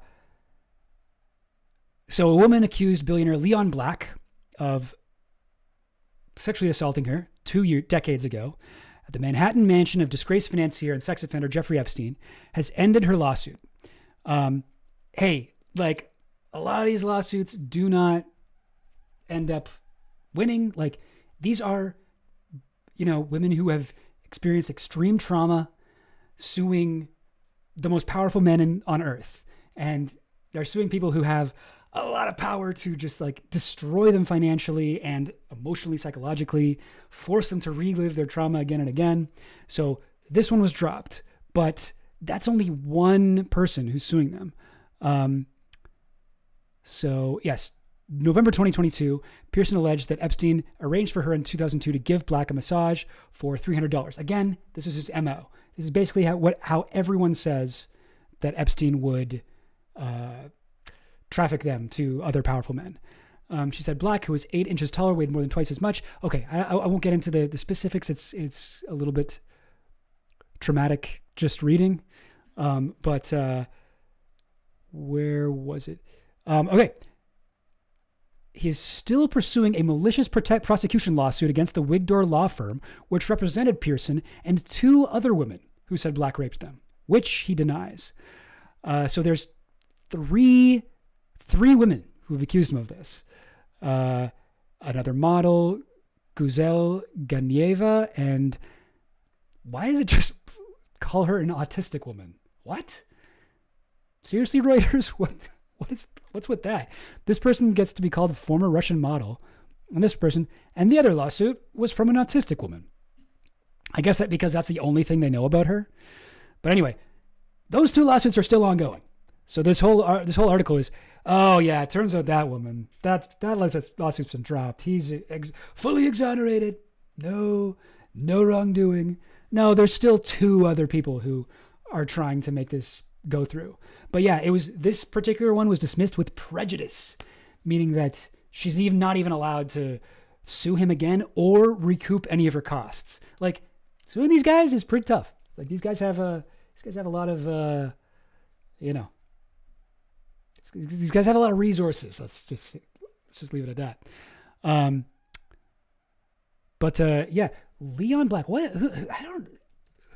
Okay, listen. I'm not a total moron. I know I've heard his name before, but who is this guy? A private equity investor. Oh, okay. So he doesn't add anything to the world then. He's a former CEO of Apollo Global Management, which he co-founded in 1990 with Mark Rowan and Josh Harris. Excuse me. The chairman of the Museum of Modern Art. Wow. And at one point he paid $158 million to Jeffrey Epstein. Huh. I wonder why he would have done that. Look directly at camera. Jim Halpert face. I don't think that's a Jim Halpert face. I don't really know. I don't really know what he looks like. But anyway, let us add to our list. Leon Black. What was he again? I know I just looked it up, but private equity investor. Okay. I'm just going to put investor. Billionaire investor, I'll say. All right. And I have one last lizard person here for us. A final lizard.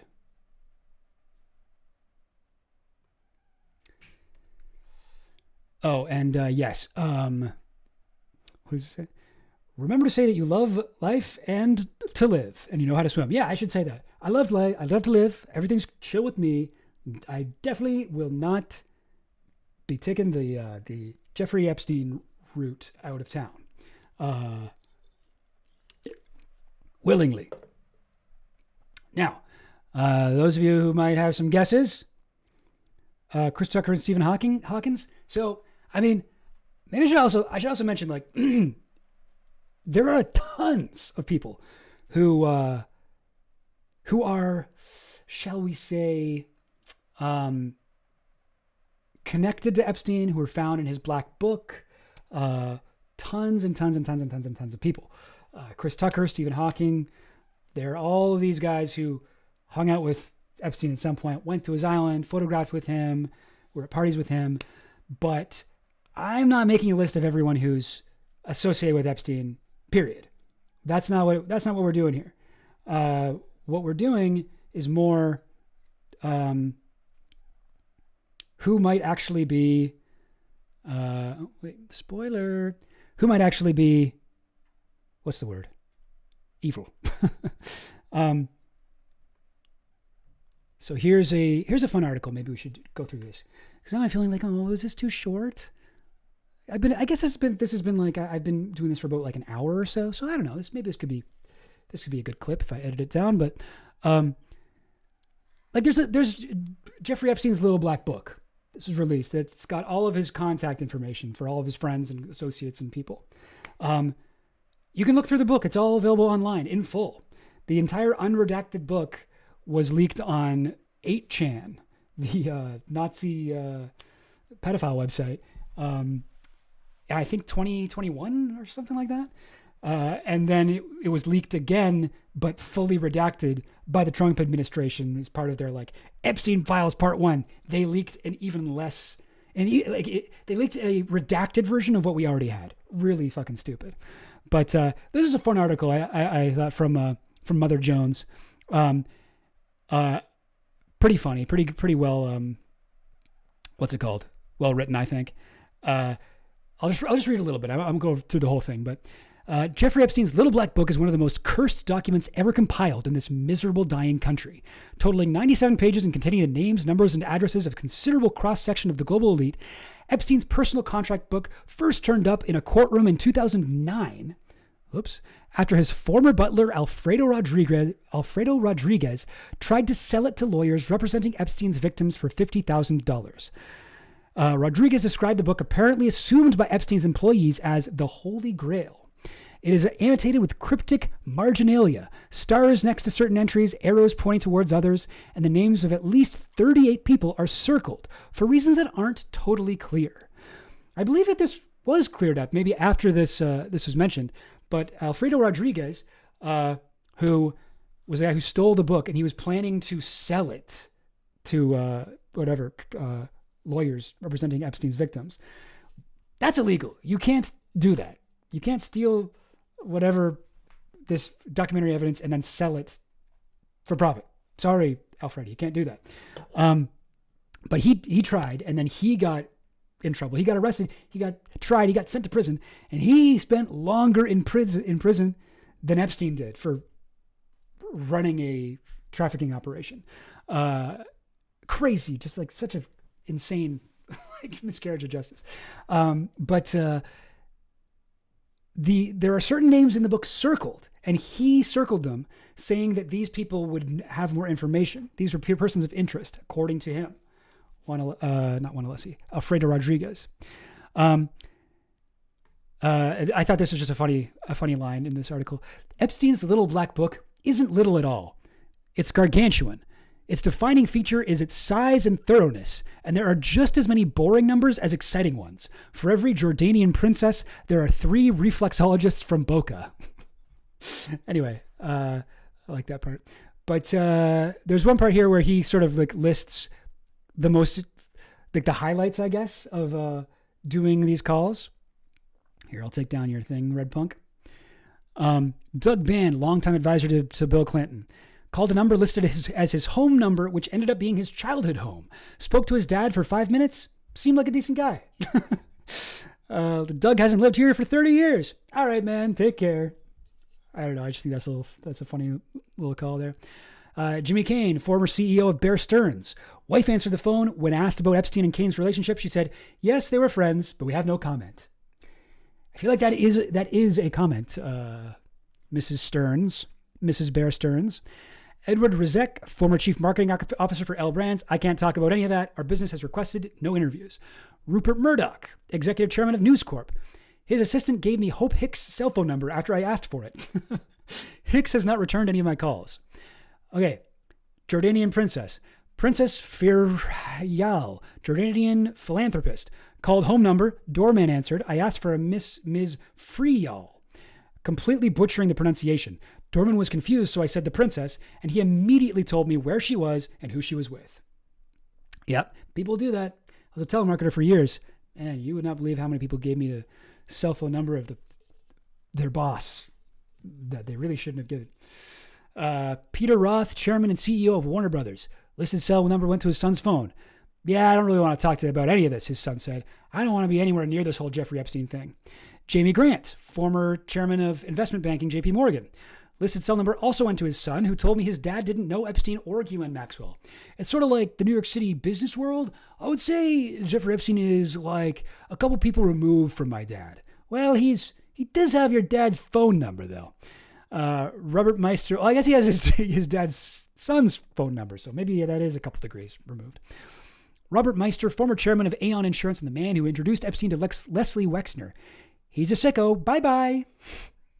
That's so Trump. That's so Trump-coded. He's a sicko. Bye-bye.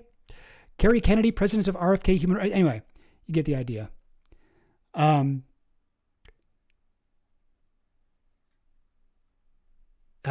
Yeah, so there are tons of people in that book. You know, there are photographs of him with Chris Tucker. There's photographs of Epstein with all kinds of people. There's that one of Ghislaine Maxwell and Elon Musk. But for a lot of these people, there's no actual evidence that they were involved in anything with Epstein. That doesn't mean that they weren't. It just means that there's no evidence for it. You know, Elon Musk's brother, Kimball Musk, there's a little bit more to that one. I would say, I think like with Elon, there's a lot of stories about Elon taking advantage of women that are suspiciously close to Epstein's MO. There's that woman. It's the woman, if you remember the story about Elon offering to buy a woman a horse, and the way that he kind of coerced her into sex was to hire her as a masseuse and get her to take massage lessons. And then during the massage, it's like exactly what Epstein used to do. So while I don't have any proof that, like, maybe that's just a billionaire thing. Maybe that isn't something that he learned from Epstein. But like, there's some things with Elon that are like weirdly close, but nothing like with these other guys where I would put him on the list or these other people. But hey, don't stop posting that picture of him and Ghislaine. I think he hates it. So, yeah. You know what? Okay. I didn't mention Steven Pinker. Sorry. I'll highlight that. I didn't mention Steven Pinker. I didn't mention Roger Stone. I know what you're talking about though. There is let me see if I can find it real quick. Mad scientist.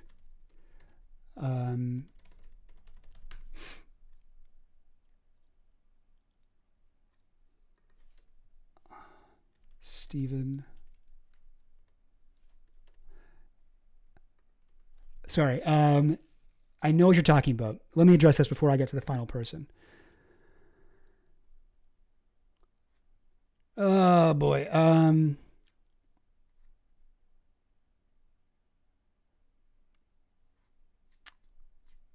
Shoot. Okay, I can't find it. But there was one. I know. So Steven Pinker did hang out with. If anybody has the link to the court doc, feel free to throw it in the thing. I know it's like really hard to track down. Oh, oops. Sorry, guys. This is what happens when I didn't prepare all of my stuff. But okay, here we go. Here's Steven Pinker. Oh, wait. Oh, sorry. I thought that you guys were seeing what I was doing. I guess I was in another window. Sorry about that. Here's the thing here. Steven Pinker, that's Lawrence Krauss in the middle, and there's Jeffrey Epstein on the left. So Steven Pinker was a, I don't know, linguist. What even is he? He's a linguist. He's a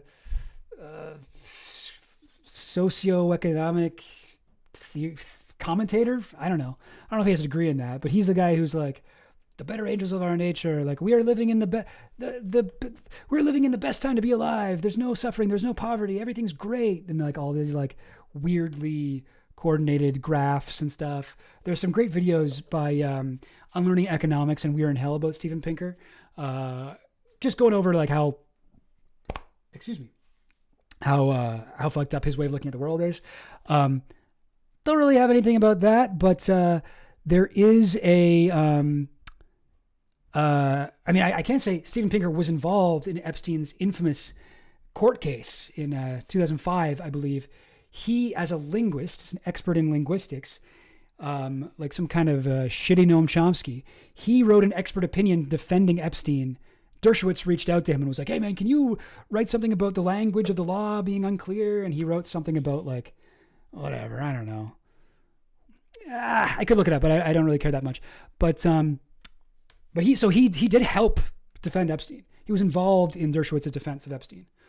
Man, I'm not nearly as sweaty as I thought I'd be by this point, but I'm pretty sweaty.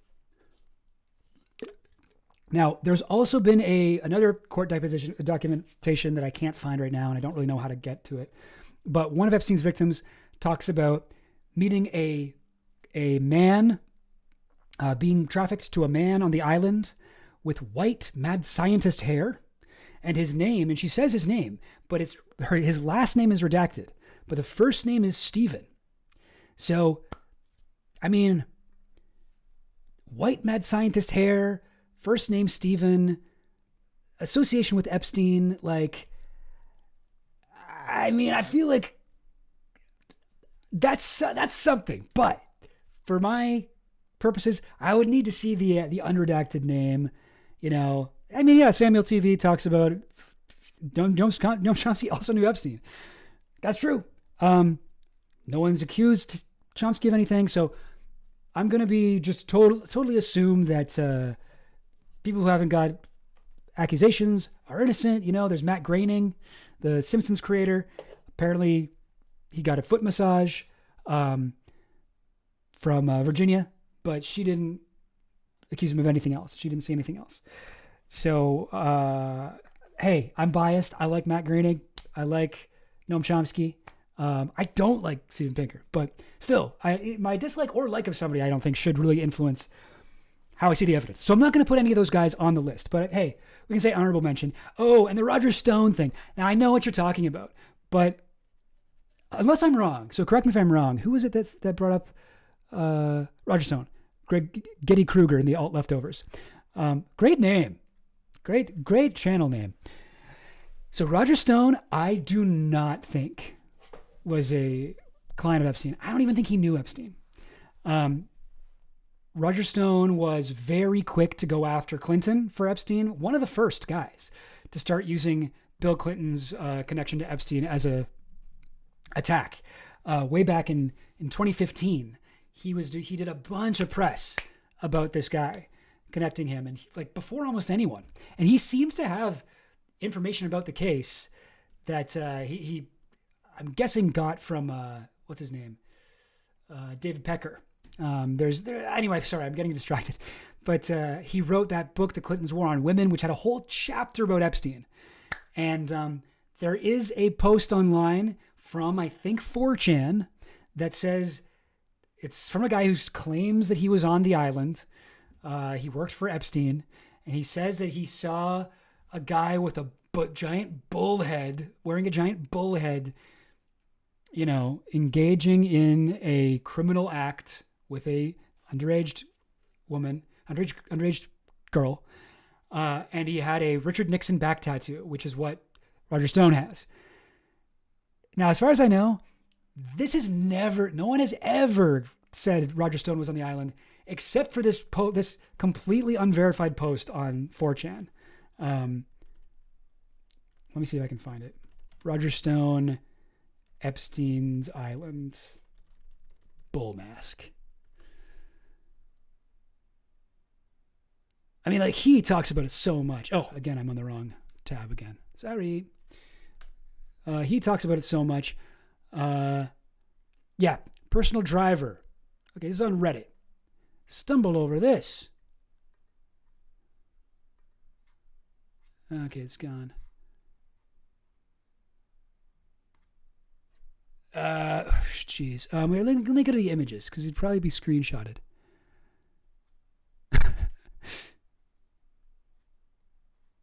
Don't see it. Okay, I don't know. Stone Cold Truth. Like, Roger Stone loves to talk about Epstein. This is from his website, Stone Cold Truth. Who was on Epstein's Island and who wasn't? Like,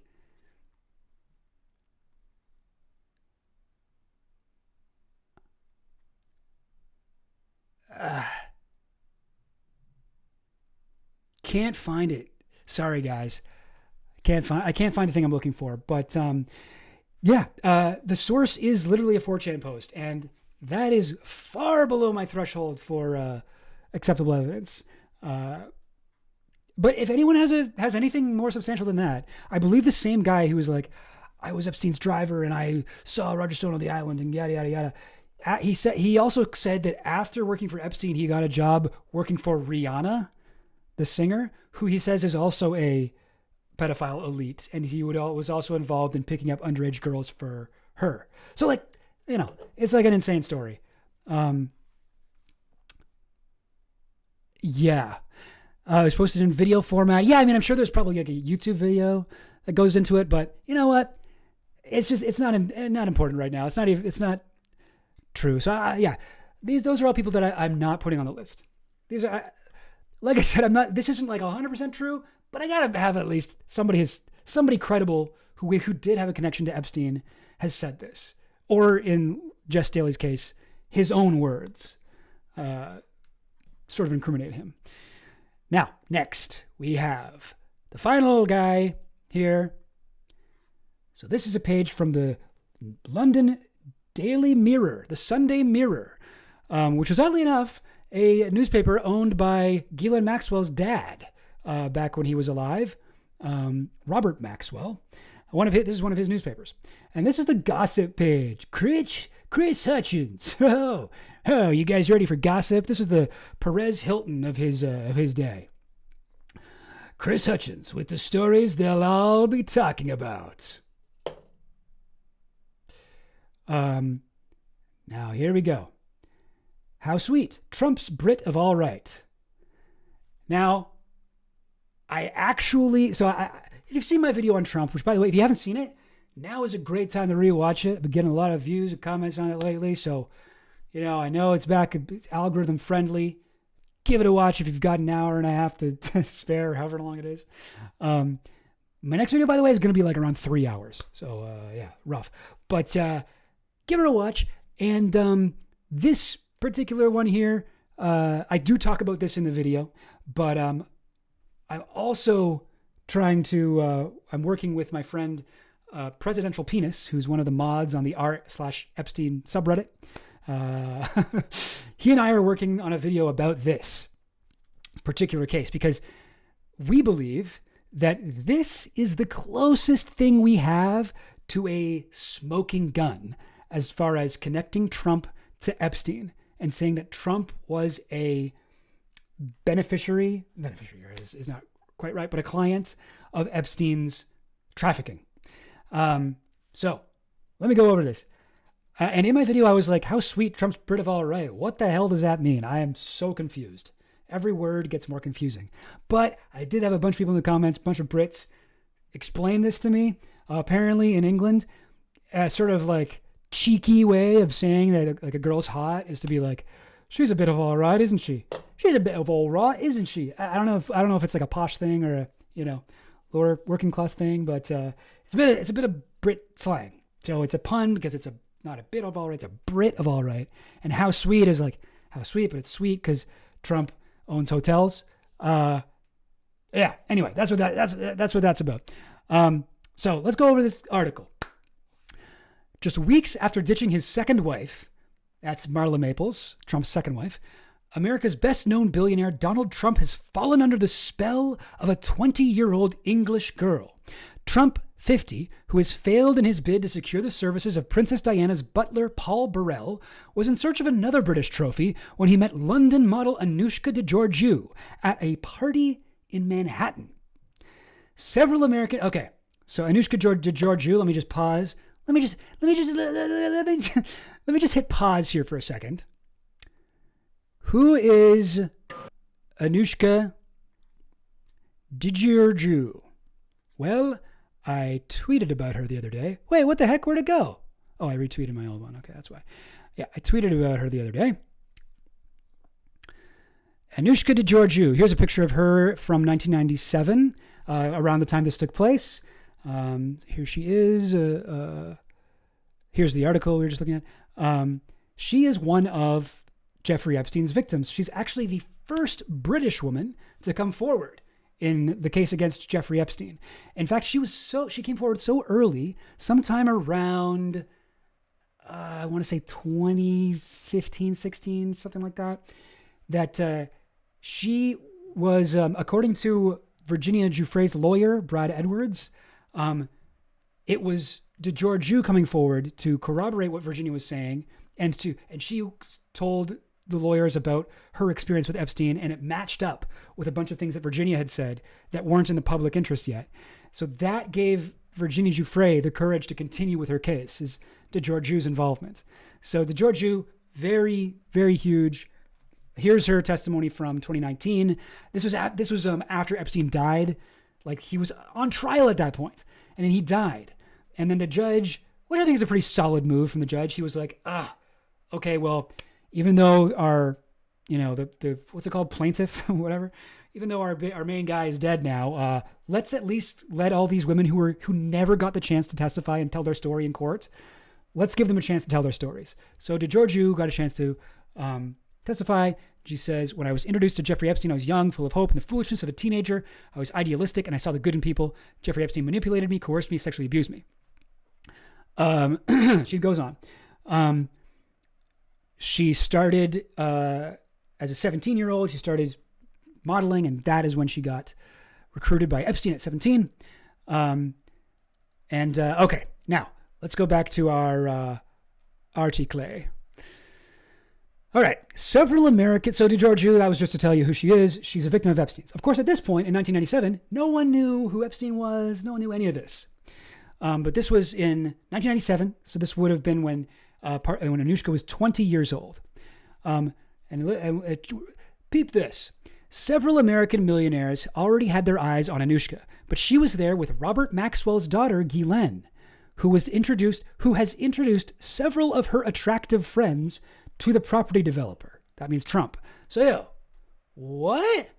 Excuse me? She was there with Robert Maxwell's daughter, Ghislaine, who has introduced several... I can't highlight, otherwise I would do that. Can I zoom in a little bit? Yeah, I can zoom in a little bit if I do the plus thing. Look at that. What the heck is this? Ghislaine Maxwell's introducing a bunch of her attractive friends to Trump? Uh-huh. And we know that Anushka isn't just like a friend. Anushka is a victim of sex trafficking, a sex slave for Epstein and Maxwell. And here she is being hooked up with Trump, set up with Trump. All right, let's continue reading. And none of his would-be rivals, owned a vast mansion in Florida like Donald does. Mar-a-Lago, where I have dined with him and his outgoing wife, Marla. That doesn't mean like, when I first read that, I thought that meant like, she's so outgoing, she's so friendly, whatever, gregarious, whatever. No. It means like he's got women on, like, going through a revolving door, you know? It's like his outgoing wife, Marla. Because he just got divorced. His outgoing wife, Marla, is enough to make any young girl go weak at the knees. Mar-a-Lago, every young girl's dream. After their meeting, Trump flew Madam Maxwell. Interesting phraseology. Is that, what's the word? Is that, is Madam Maxwell, is that just alliteration, or is that like, is he trying to say something here? You know? And the model flew south to the Sunshine State, Florida, where they all three enjoyed a happy weekend together. When they returned to Florida's where Mar-a-Lago is. When they returned to New York, Anushka was installed in one of Donald's many apartments. Interesting. Ms. de Georgu likes older men. She went out once or twice with Joanna Lumley's ex-husband, Jeremy Lloyd, who was 45 years her senior. If you look at de Georgu's dating history, when she was a young model, when she was being trafficked by Epstein, and after, she dated a lot of powerful men who were like 30 plus years older than her. Now, this is interesting, eh? This is all kind of all we've got here. Anushka has never really spoken about this. She's spoken a lot about Epstein, but she's never spoken about Trump. But just recently, the article of the author, Luke, I had the same thought. Let me just highlight your comment here. Is the author of the article dead? Yes, he died super recently. Like, I think we just passed the anniversary of his death. The 1-year anniversary. Chris Hutchins. Let me check it. Chris Hutchins. Journalist. Yeah. He died 27th of June, 2024. Aged 83. Why did nobody ask him what he meant by this? Why did nobody ask him what he was talking about? But yes, unfortunately, he is passed away. But you know who isn't passed away? Anushka de Georgu. She is, thankfully, still alive. What is he reading this from? This is I can give you the link if you like. This is the article PDF. It's from the Sunday Mirror, a UK newspaper, and this is like the celebrity gossip section. Trump's Brit of all right. Yeah. So, sorry, I do have a little bit more stuff. So Anushka has never spoken about this. She's never talked about this. She's never confirmed what was going on here. But Vicky Ward, who's another Epstein journalist, just recently, this is fresh. This is fresh, people. This is new stuff. Vicky Ward reached out to Anushka. Let me just Control F. Oh, no, get out of here. Control F for Anushka. Here we go. So this is just from like the other day. When was this? June 6th. This morning I reached out to another woman both Trump and Epstein knew, Anushka de Georgu, a British blonde former model who's spoken publicly about her horrendous experiences with Epstein, to whom she was introduced as a teenager by Ghislaine Maxwell. But when Anushka was 20 years old, Maxwell also introduced her to Trump. The three of them reportedly spent a whirlwind weekend in Palm Beach, during which time I remember being told by my British New York friends that Anushka was offered a large ring by Trump. He was single at the time. That was never confirmed, but there were reports that Trump housed her when they returned to New York. Okay, I'd never heard this. So this is just fucking Vicky Ward's like personal gossip. Who knows how if that's true or not. He gave her a ring. Weird.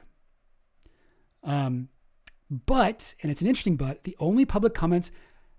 So this is a little bit, I actually have read the entire article that this is from. I don't know if Vicky Ward has.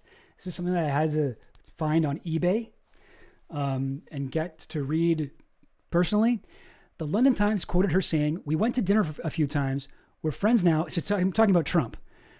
Trump and I went to dinner a few times. We're friends now. I attended his wedding. He's adorable. He's been so kind to me. Well, this interview was in, I think, 2002.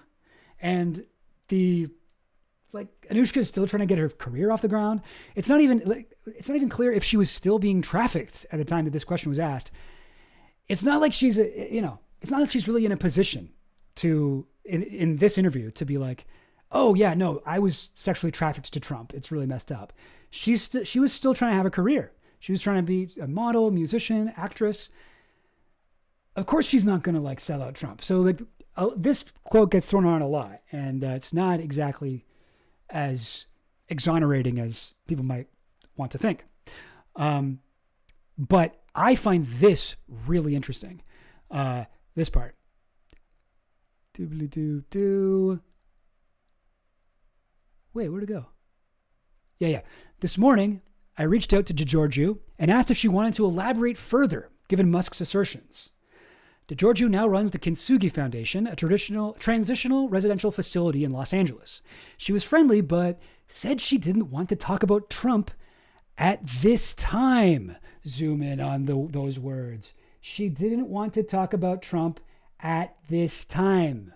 Okay, Anushka. I mean, yeah. What do you think about that? What do we think? To me, at this time says a lot, but I don't want to jump to conclusions here. Here's something else that people might not know about Anushka de Georgu. She's a multi-hyphenate, multi-talented person. Understand the evolution better. All right. She's also got a podcast. She's got a podcast called, let me go to her page. Anushka de Georgu. Okay, that's not the name of the podcast. This is her YouTube channel. The podcast is called The Empowered Exchange, your go-to podcast for transformative conversations and inspiring personal journeys. Now, this I don't get. This is confusing to me. Anushka de Georgu is a famous woman. She's a outspoken accuser of Jeffrey Epstein. She's like a big deal. And this is her YouTube channel. She's been doing this podcast for the last little while. It's kind of new. It's like a few months old, I think. Look at her subscriber count. 262 subscribers. Look at these view counts. 35 views, 299 views, 59 views, 126 views. What's going on here? And if you look at her, the other places that she plays these podcasts, they're tiny. And I saw her, she was on Dr. Drew's podcast, or not podcast, but I guess podcast, but his radio show. I've seen her promoting this. And right now, Epstein stuff is so huge. Epstein Trump stuff in particular. And what is happening? And she's interviewing people in this one that I'm going to show you. She's interviewing Brad Edwards and Brittany Henderson, who are part of the law firm, Henderson Edwards, or Edwards Henderson, that defended the victims of Epstein, like Virginia Giuffre. and Anushka. What? Why? Huh? 299 views, and I am at least like 3 of them. Like, I don't get it. Frankly, this is confusing. I also like, I find Anushka like a charming interviewer, like a good podcast host. She's had a lot of time, like practice in the public eye, whatever. Like, she spent years trying to be a model, actress, whatever, singer. She's done tons of interviews in magazines and stuff. What's going on? What is happening here? I genuinely don't get it. But anyway, sorry, I'm getting a little bit distracted here, but I wanted to show you guys this clip. I think this is the one. 3850. Let me go back a little bit further. Also, I'll just point out, I have actually another view for this. One sec. YouTube. Blah. Yo, okay, did anything change? Did my sound get fucked? I think my sound should still be good. But yeah, so here's the interview. Here's the interview here. And this is with Brad Edwards over here on the right, who is, I think, a great dude, in my opinion. He's got one of the best books about Epstein, Relentless Pursuit. He's been, from what I've seen anyway, like a tireless advocate for the victims of Epstein. He's a cool guy. He is also like kind of a bro. Like, he's like a sports guy. Like, he was a tennis player in college, and he's got like this kind of like tan. It looks like he kind of has like a cold sore on his lip, and he showed up to the interview. He's wearing skinny jeans. Let's go to another angle. He's wearing skinny jeans and like a polo shirt. This is his partner in law and in life, his wife. She is so much more dressed up than him. I don't know. Maybe he thought it was a podcast, and he was like, "Oh, a podcast. I don't gotta dress up for this." But yeah, I just wanted to point that out. That has nothing to do with what we're gonna get into. But okay, let me show this clip. Really understand why people who were not involved in this situation might draw that conclusion. Mm-hmm. But that's just not how it was. That's just not how the organization. She's talking. Sorry, she's talking about. I mean, this whole chunk is interesting, but I'll just No, I'll just play this. She's talking about like Epstein's MO. She's actually talking about the idea of the client list, and was Epstein a pimp to the powerful, blah, blah, blah, blah, blah. And they all kind of disagree with that idea broadly. But let's see what they say about why they don't think that that's the case. Was set up. No. It was set up for him. Yes. Like, this is a sexual abuser who designed a scheme along with Ghislaine. I think they designed it together. But it was so that it could almost turn into a factory of young women who are duped to coming to his house under false pretense, so that then he could abuse them personally. Right. And if there was somebody who sort of was passing through and happened to, it's happened to serve their purpose, then you may have heard, yes, by default, sorry, I'm trying to pause it. Accidentally full screened it. So just in case that isn't totally clear what they're talking about, this is a pretty common thing. Like, in fact, this is sort of what the FBI document that we showed at the beginning. Do I still have it up? No, I don't think so. Let me get it back here. The FBI memo about this was saying that, like, guys, Epstein didn't have clients. Epstein was only trafficking women for himself. There's no credible information that he blackmailed prominent individuals. There's no credible information that blah blah blah. He didn't do anything, which I think I've been trying to prove that isn't the case. That he also shared these victims of sex trafficking with other people. He trafficked them, in other words. I think that is that must be the case. I think. That's what my my little list is about. These are people who I think it seems likely Epstein trafficked girls to. But these guys are saying, and these guys would maybe know, these guys have a lot of stuff. This is Epstein, the lawyers for Epstein's victims, and one of Epstein's victims herself. She's saying, no, Epstein was just he loved underage girls, and he was doing this all for himself. Now, this seems to be, I think, this is worth listening to, because Epstein had over 1,000 victims, and multiple people have said that Epstein wanted to engage in this crimes of abuse with these young girls around 3 times a day, every day. Same girl, different girls. Like, this guy was like a sex addict and a pedophile. Like, he was addicted to sex. And so what they're saying here is, no, it wasn't a sex trafficking operation. This was set up for him. But then what I think is interesting is what they say this next part. Let me go back. Just false pretense so that then he could abuse them personally. Right. And if there was somebody who sort of was passing through and happened to it's happened to serve their purpose, then perhaps, yes, by default they were dragged in and it ended up that something happened. There was 2 ways. Like, there was an occasional house guest, right, who he would say go to the massage room, and somebody would go up there, and then that house guest, who happened to be a good friend of his, would also abuse that girl. There was also a time where some of the women. Now this, I sort of think is probably true.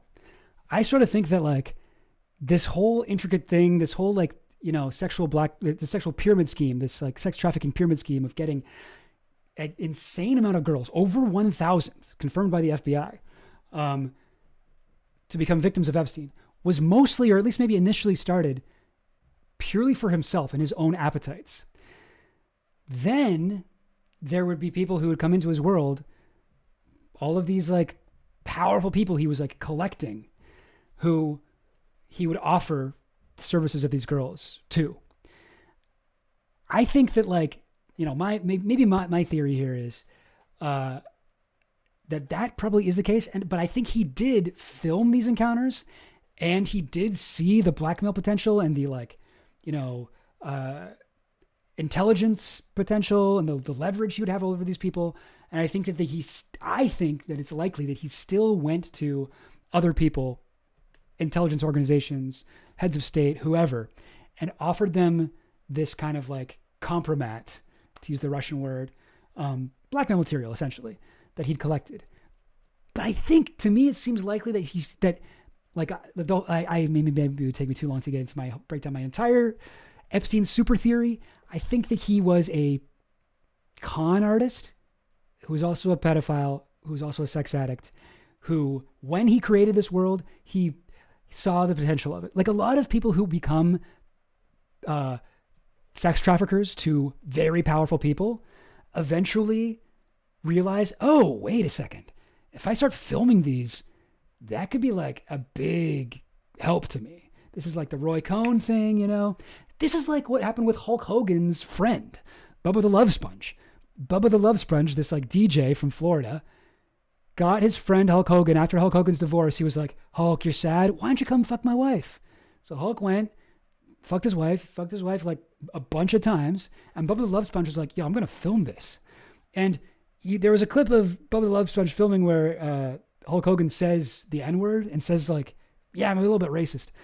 And that video, at the end of that video, so that happens with, this is like post-coital Hulk Hogan talking to this woman he's been intimate with, and he's been kind of, you know, had this connection to for the last little while. And he doesn't know he's being recorded, and he says these things to her. And then he leaves. And in that same video, he leaves, and then Bubba the Love Sponge comes back in, and he's like, to his wife, he's like, oh my God, if we ever need to retire, we've got a video that'll make us tons of money. Like, this is a common thing. This is a common thing where people who are whatever. So I sort of think that that's maybe how it started with Epstein, and then eventually elevated to whatever. But at the same time, guys, I don't know. You can't get too attached to any one theory of Epstein, because that'll start to influence how you take other people's what's it called? When you get new information that doesn't match with your preconceived notions about the case, it'll be like you'll be unable to see that. So I think right now, at least on the research that I've done, I think that's where I sort of stand as the most likely explanation for all this. But I'm not saying that it's completely true. I'm not saying that it's definitely true. I don't know. I want to keep my mind open to other possibilities. I'm getting a little bit off topic here. Peter Nicholas. I listened to that radio station. What the fuck? this is another big thing. Bevow, personally, with his money, and sorry, I should make a whole video just about this, but I sort of lean towards con artist. I think he made the bulk of his money originally through his Towers financial scam, and then continued to make money through blackmail and working with intelligence, and whatever. I think that's my explanation for it. And conning people. He was very, very good at conning billionaires. I think he conned Les Wexner. I think he got whatever, but yeah, I don't want to, I don't think we should get too attached. Because I think some people are like, he was definitely like, Donald Barr set him up when he was like 20 years old and told him, you're going to be doing this. And it's like, that just doesn't seem likely to me. And I think a lot of people are completely sold on that narrative, and then it stops them from seeing other evidence. So I'm trying not to be hypocritical here. I'm trying to be kind of open-minded. I'm trying to be self-aware. But if you ask me right now, what do I think happened? That's what I think. I think it's interesting that he sort of saying on TV, he literally tried to blackmail Gates. Is that confirmed? If you have like evidence of that, please share. I would love to see it.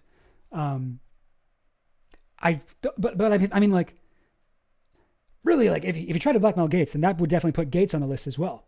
So if you have, yeah, and this is also true. Bevow. I don't know exactly how to say your name. I'm going to go with Bevow 11. Hogan was more scared of the racism coming out over everything else. Yeah, I think that's true. As soon as he saw the first clip, he was like, oh God, I hope they didn't get... Epstein told a lot of people he was a spy. He told a lot of people he was a spy from a lot of different places. But Epstein was also a compulsive liar, like a lot of con men are. Anyway, guys, I'm sorry. This is actually not even the clip that I wanted to show you guys. I wanted to show you a totally different part of this interview. Okay. Let me just skip ahead, actually. Hopefully that was interesting. 4105, was it? I got a lot of clips written down from this. 4135. Let's go 4030. Oh, wait, 4030. No, 41. Sorry, guys. Listen, I'm new with this. 4131. Okay.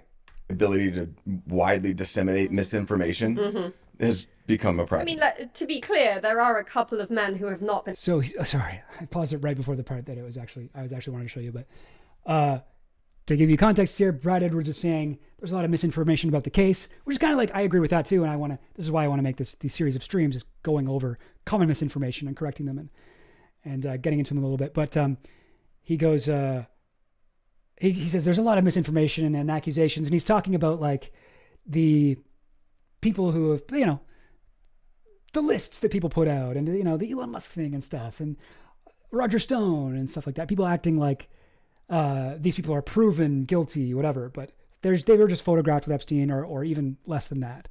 But anyway, so that's what he's saying.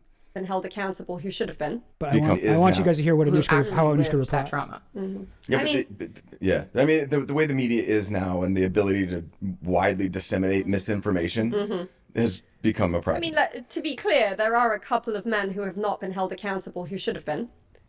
Yep. And they may never be. That being said, that's got nothing to do with a list or not a list. That is so interesting to me, the way she says that. And I know I don't know, I'm playing like, all those guys that came after Bernie Sanders, the like body language experts, like, well, you can tell from the way he's crossing his legs that he actually despises women or whatever. I want to be like that, but did you see the way she said that? Like, he's like, there's no list, there's no whatever, and she's like, well, there are a lot of men who have not been held accountable, and she says it like, let's just watch it again. Let's just watch it again. The way she responds to him talking about the list. Has become a problem. I mean, to be clear, there are a couple of men who have not been held accountable who should have been. Yep.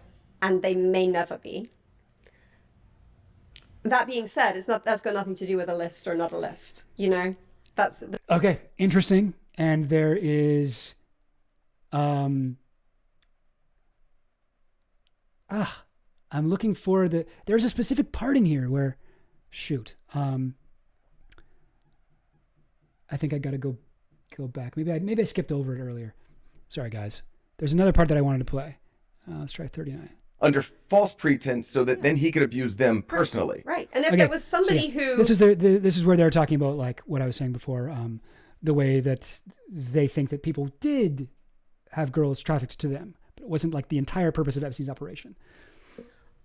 Their purpose, then perhaps, yes, by default. There was an occasional house guest, happened to be a good friend, had been dependent on him, and he goes, she's too old for me. Okay, this is the part. This is the part I wanted to show. Some of the women had been with him since they were 17, 18, 19. So some of the women had been with Epstein since they were 17, like Anushka. Where some of the women had been with him since they were 17, 18, 19, and now they're 24 years old, totally reliant and dependent on him. And he goes... When the article we're looking at, Anushka's 20. She's too old for me. So he would start sending that person to his friends. But it wasn't for, he didn't make money off of this. This just wasn't how the organization worked. Yeah. They act as if, I think the world acts like he was an international pimp for the stars. That's just not the case. Well, and I guess there's, with AI. Now, that is still trafficking. That is still trafficking. Right? Like one aspect that I'm a little bit, that's a little bit sort of, I guess, what's the word? Unfortunate about the Epstein case is everyone is very caught up in the underage aspect of it. And obviously that is a huge problem. Like, I'm not saying that that's fine or anything, but you can still be trafficked if you're above the age of 18. If you're 20 years old and you're completely financially, dependent on this man who has been abusing you since you were 17, you are still a victim of trafficking, and you can still be trafficked to other people. Of course, right? Trafficking isn't about age.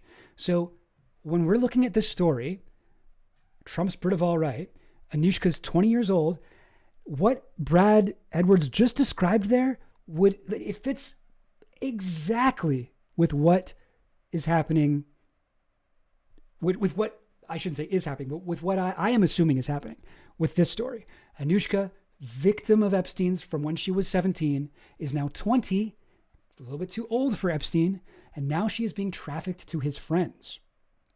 And if we want to actually be technical here, talk about the definition of trafficking, I got the, what's it called? The Man Code, I think it's called, or the White Slave Act. It's a U.S. law.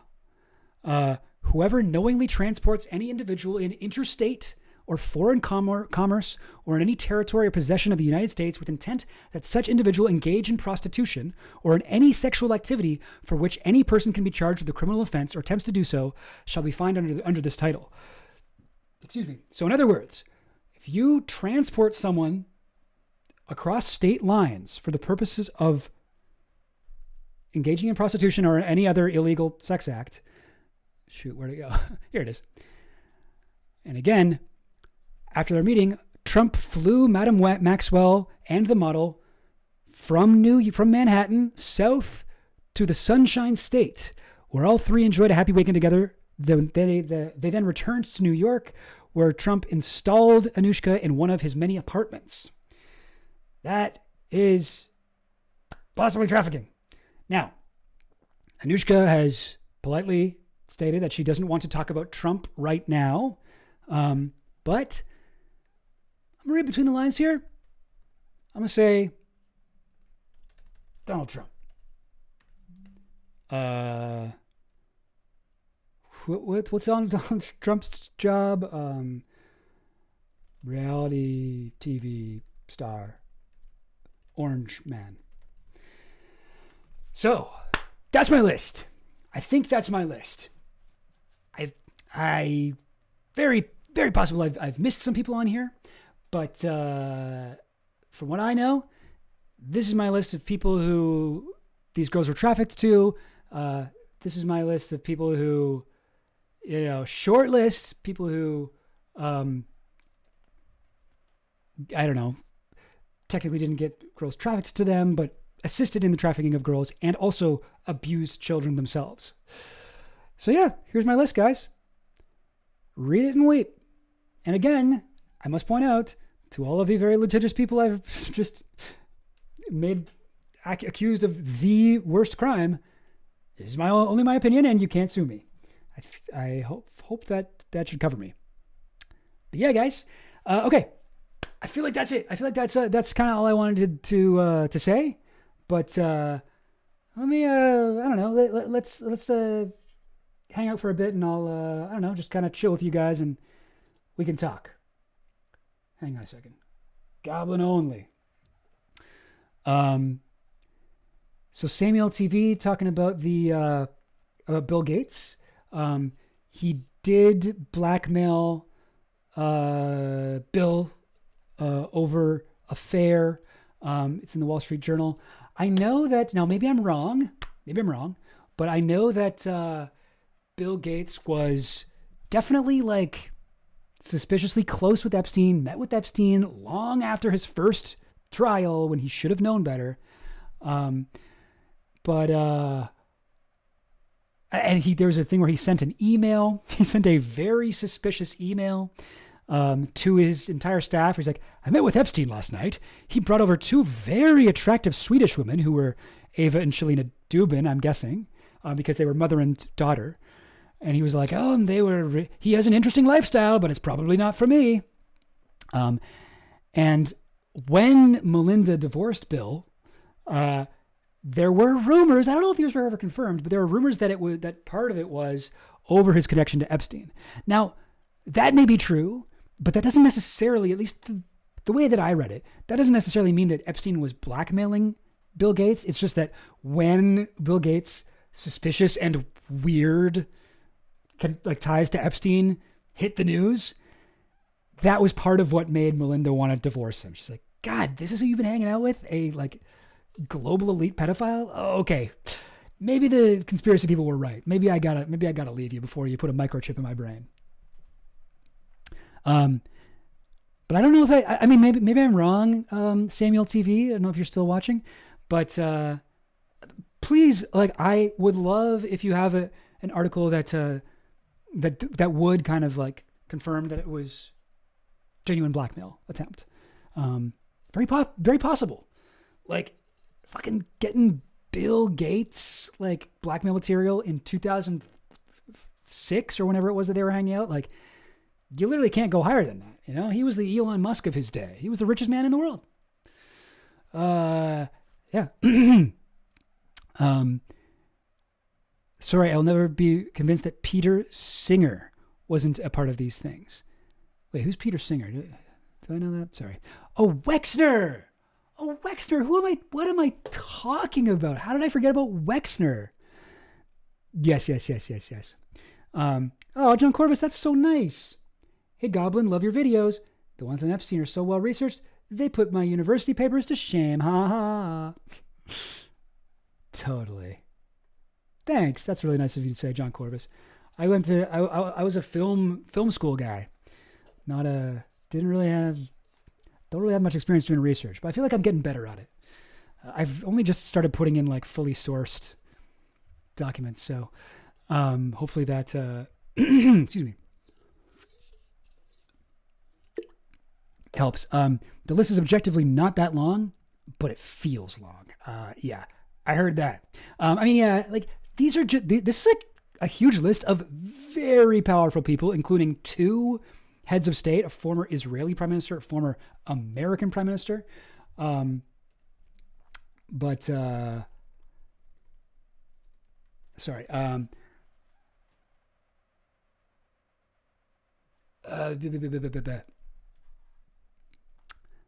think, yes. Sorry, I'm getting a little bit distracted here. I'm trying to do 2 things at once. Keep in mind, these are the most powerful people on earth. And there are not many people out there like Virginia Giuffre who are willing to go on the record, go to court, fight these men, and win a couple settlements with them even. Some of them she lost, like her one with Alan Dershowitz. 1,000 estimated victims. 1,000 women have not come forward. 1,000 of Epstein's victims have not come forward. This is just doing the math of a guy who is recruiting enough underage girls to children to have sex with 3 of them a day, every day for like at least like around 15 years, let's say. After his first arrest in 2004, it seems like he mostly was spending his time with above age women who looked young. But yeah, anyway, I don't know. Sorry, I'm trying to find information on Les Wexner here. Let me show you guys what I'm looking at.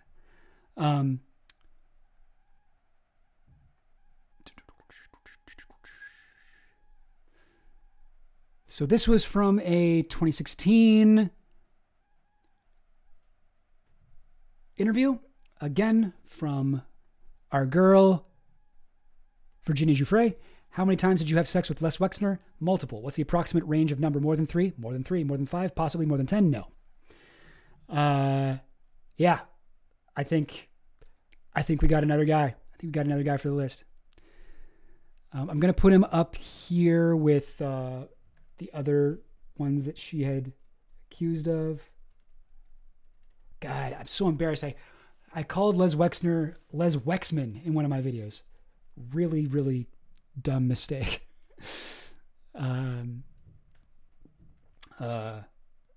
Victoria's Secret owner. And I might even maybe Les Wexner belongs in the staff member thing, as he was definitely very helpful towards Epstein. His one confirmed client of his supposed billionaire-only financial planning company. Secret L Brands CEO? Is that what he was? CEO or owner? What was he? Oh, accusation, no. Billionaire businessman, founder. Oh, founder. Bath and Body Works. L Brands, Limited Brands. Oh, wait. So is that what it's called now? Bath and Body Works Inc.? Oh, okay. All right. So I guess it's just of L Brands. Anyway, whatever. Founder, I'll say. Honestly, this was the least important thing. I don't know why I'm spending so much time on it.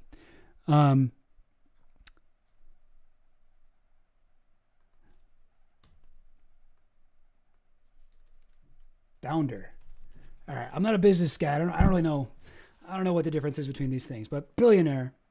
So we've got who do we have here? We've got heads of state, Israeli prime minister, American prime ministers.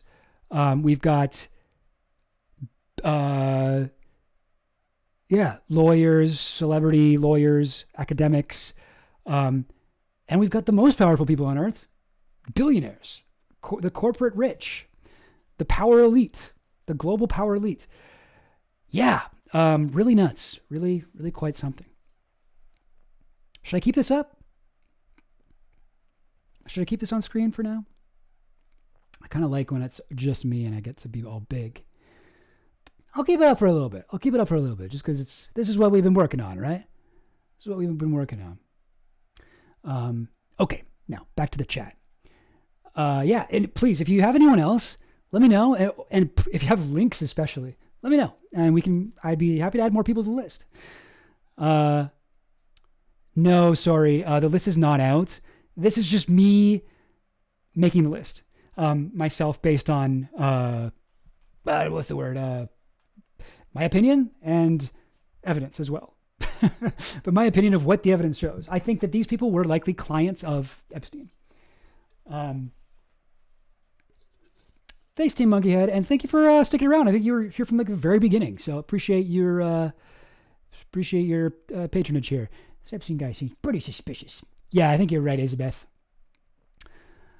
Why do you think less transfer power of attorney? So this is another thing where this goes with my idea that the combination. So this is total speculation, right? But I think Epstein was a con artist. I think that he was a truly brilliant con artist. More than he was truly brilliant at anything else. I think he was a truly brilliant con artist of the rich, When he was involved in Towers Financial. Him and what's his name? Can't think of his name. Oh, Hoffenberger or something like that. Steve Hoffenberger, Towers Financial. One sec.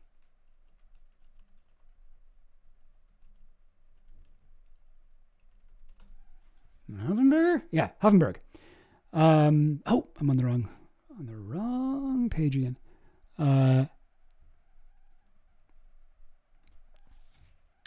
Stephen Hoffenberg, an American businessman and fraudster. He was the founder and CEO of Towers Financial Corporation, a debt collection agency which was later discovered to be a Ponzi scheme. So in 1993, I think it was. No. The actual Ponzi scheme was before this, in the 80s. No, let's go here. In 1987, he met Epstein. Blah blah blah. Anyway, he met Epstein, and the two of them embarked on what was at the time the largest Ponzi scheme in American history. The record was eventually beaten by Bernie Madoff, but giant Ponzi scheme. Hoffenberg did time for it, but Epstein escaped scot-free. What we know Epstein was good at, we have like, if you remember sorry, I'm a little bit all over the place, aren't I? I'll try to focus here. After this, I think Epstein had a ton of money from this scheme. I think that's how he kind of began his new life in the late 80s, early 90s. Seems like he joined up with Ghislaine Maxwell around in 1991 when her father died, and he sort of swooped in, and like the two of them connected at this vulnerable time in her life. I think that his relationship with Les Wexman was one where he pulled a scheme that I think he may have pulled on a bunch of people, but definitely, I don't know for sure, but I think he pulled this on Lex, where he told them a bunch of fucking beautiful lies about ways that he'd be able to use their bank accounts to help them commit financial fraud. And he was like, and listen, the best part is if you transfer me over your power of attorney, then I will have control of your thing. So nothing that I'm doing can fall back on you. You can't be hurt by this. And I'm a genius at this. Look, I just came from Bear Stearns. I just came from Towers Financial. I was part of this Ponzi scheme. And look, I'm still out. And Hoffenberg is in fucking prison. And look at all these other people. Like, they're all blah, blah, blah, blah. So all you got to do is give me control of your finances, and I will, whatever. I'll be the guy who fixes everything for you. And I think that he did this scam on Les Wexman, who was like, oh yeah, you'll help me break the law? Okay, great. Do it. Let's do it. He convinced him to do this. And then once he had transferred him power of attorney, he was like, sorry, I lied. Now I'm just going to take your money. Sorry. And now I get to say that I work for Victoria's Secret to help me, lie to young women to say that I might be able to get them modeling jobs. Sorry. I think that's what he did. That's my theory. But I don't know. That's just a theory. A Jeffrey Epstein theory. That's what I think. Sorry, I said I was going to keep this thing up, but I was going into something there. I don't know. But who knows? There's a lot of other theories. A lot of people think that that Epstein had sex with Wexner and Wexner's gay, and that can be true too. Who knows? Maybe Trump is the real Epstein. Maybe he's wearing a rubber mask. It's fine. Finkel is Einhorn. Einhorn is Finkel. Yeah. That's a rough part of an otherwise very funny movie. I'm impressed with you, Chill Goblin, because this is a lot to deal with, and you've been talking about it for 2 hours. Man, Notes from the Void. I've been like deep in this stuff for like, it's been like almost a year, I think, maybe more than a year since I first started kind of tumbling down this rabbit hole. Yeah, maybe one day we will have the official one. My opinion, Kit, is that there is no official list. But what that word is coming to mean is there is no official list, but we could compile one. Excuse me. Sorry, my mouth made a gross noise there. We could compile one. There is no official list, but we could compile one for based on the information that we have. Gatesgate. That would be fun. That'd be fun if we eventually do get into all that. By the way, guys, I'm getting a warning right now that my bit rate is lower than the recommended bit rate. Is that affecting the stream? Like, is it kind of, I don't know, is it like weird or something? Is it like, am I kind of like choppy or something like that? I can't really tell. I don't really know what that means. Isabeth, your messages are not coming through.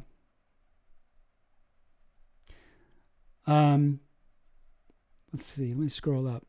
Who's the guy that owned the house that Trump bought and sold that pissed Epstein off? Actually, that house was once owned by Les Wexner. It was his old house. And Epstein really wanted it. I'm good, Ken? Okay, thanks. Epstein really wanted it, and he gave it.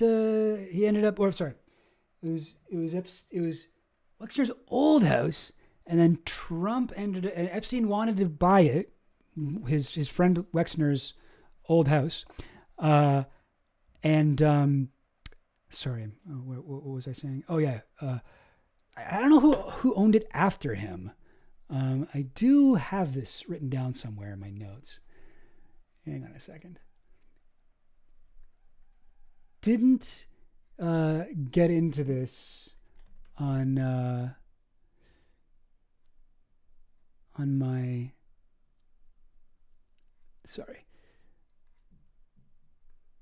thing here, but can I show you guys this? Let me try.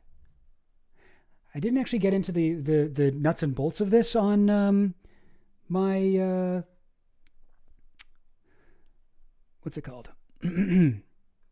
My main channel video about Epstein and Trump's connection. But who was the guy that owned the house that... There we go. I got so many things to figure out here.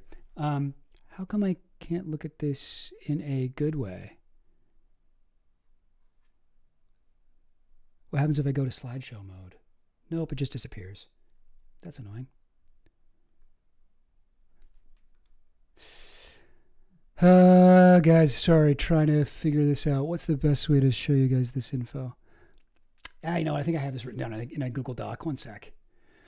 But I made a bonus video for my Patreon where I went over like a bunch of the Trump Epstein stuff that I didn't feel like, the video that I did on my main channel was already so long. Let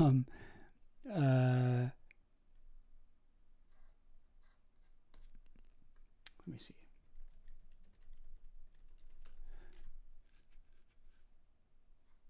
Anushka.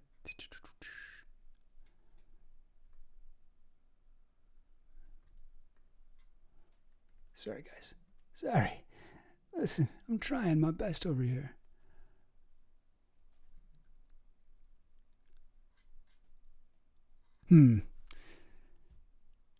What would it be? Sorry, I will be right there. I'll be right there, guys. This is important. Okay, I found something. Yeah, here it is. I think this should help. So here is a document that I made to plan out that video. Where is it? Oh, wait, did I not include this thing in here? Okay. That is brutal. Palm. Ah! Oh, I didn't put a link in. Oh, that's bad. That's terrible. That's terrible. Okay, I didn't put a link in. That's annoying. All right. Well, let me just at least read what I wrote here. In November 2004, which is when we have a couple of evidence that Donald Trump called Epstein. I believe this note here, Donald Trump, which is supposedly on November 4th or November 16th, 2004. This is the final time that we know of that Donald Trump communicated with Jeffrey Epstein, or at least tried to. There are no other meetings or conversations between the two of them after this point that we know of. This one was at 5:18 p.m. He called, he missed Epstein, but he left a message. And it was written down in Epstein's message book. He called Epstein twice that month. And in that month, Epstein and Trump were engaged in a bidding war for a beachfront mansion. And this may have been the thing that caused their falling out. Epstein found this mansion that he really loved. I gotta find the Epstein Mansion, Palm Beach, Trump bidding war. I know there's like a article about this. Yes, okay. I think the New York Post one has a lot of photos. So this is the mansion fight. Here it is, guys. This is the state. It's the state. This is the. No, I don't want to see notifications on the New York Post. Why would I want that? Don't you even know me, computer? So here's Trump, photographed in front of this estate that he never lived in. But let's actually see this estate. So Epstein loved this house. He wanted it. All he wanted to do to change, he didn't like the placement of the swimming pool. He wanted to move the swimming pool. So he brought Trump along with him, who Epstein said was like, he was best friends with Trump for like 15 years. And he said, Trump's an idiot. He doesn't know anything about history or science or geography or anything, but he is a genius at real estate. He knows how to do like zoning stuff and whatever, like kind of like stuff needs to get built. He is actually very knowledgeable about that. That's what Epstein said. Take that as you will.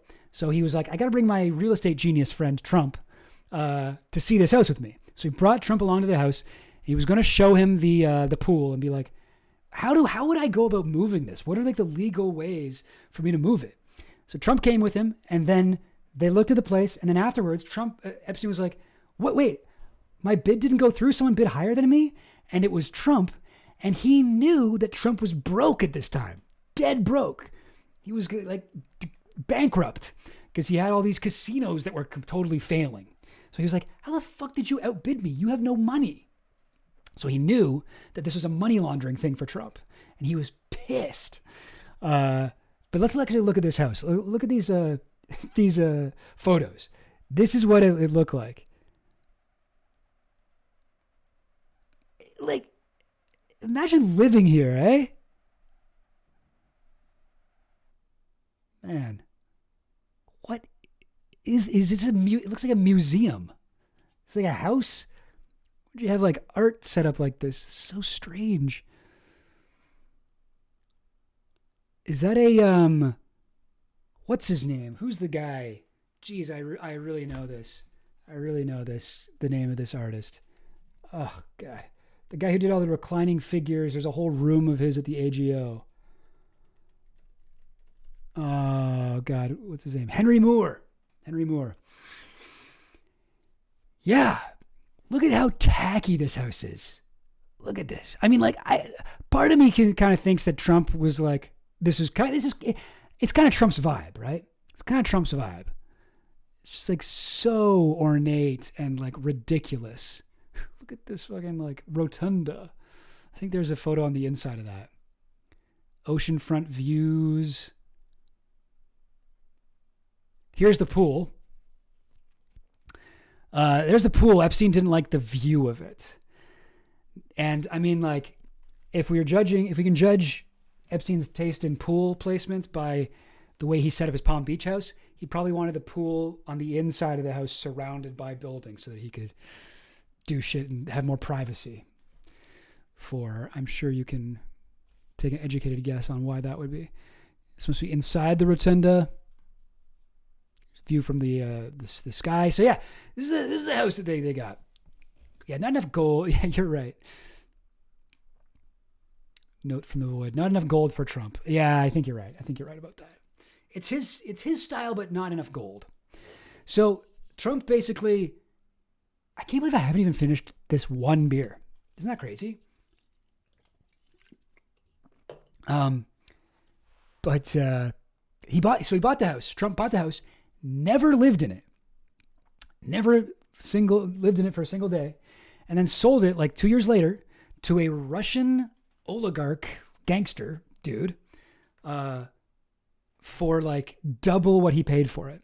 And I think it broke a record. I think it says in this thing. By the way, the whole house is destroyed now. This is the house that is there now. When did he sell it? Yeah, $95 million he sold it for. Believes to be the most expensive single-family home ever sold in the U.S. Single-family home? That's what you call this shit? This is a single-family, like, museum of tackiness. But yeah. Yeah, this was the house that supposedly led to the falling out between Epstein and Trump. I have a little bit more about it in my thing here. According to the New York Post, why didn't I include the link? Stupid. Epstein and Trump were talking shit about each other to the owner of the house. Both of them were saying the other guy wasn't going to be able to pay. There was a meeting between Epstein and Trump's lawyers at the U.S. Bankruptcy Court in Palm Beach. Trump joined by phone. Epstein's lawyers unsuccessfully argued to have Trump disqualified from bidding. Trump ended up winning the auction. Yeah, so it seems like this might be the last time Trump reached out to Epstein. So that's the last time we know of. Anyway, yeah, that's that. What else are you guys thinking in here?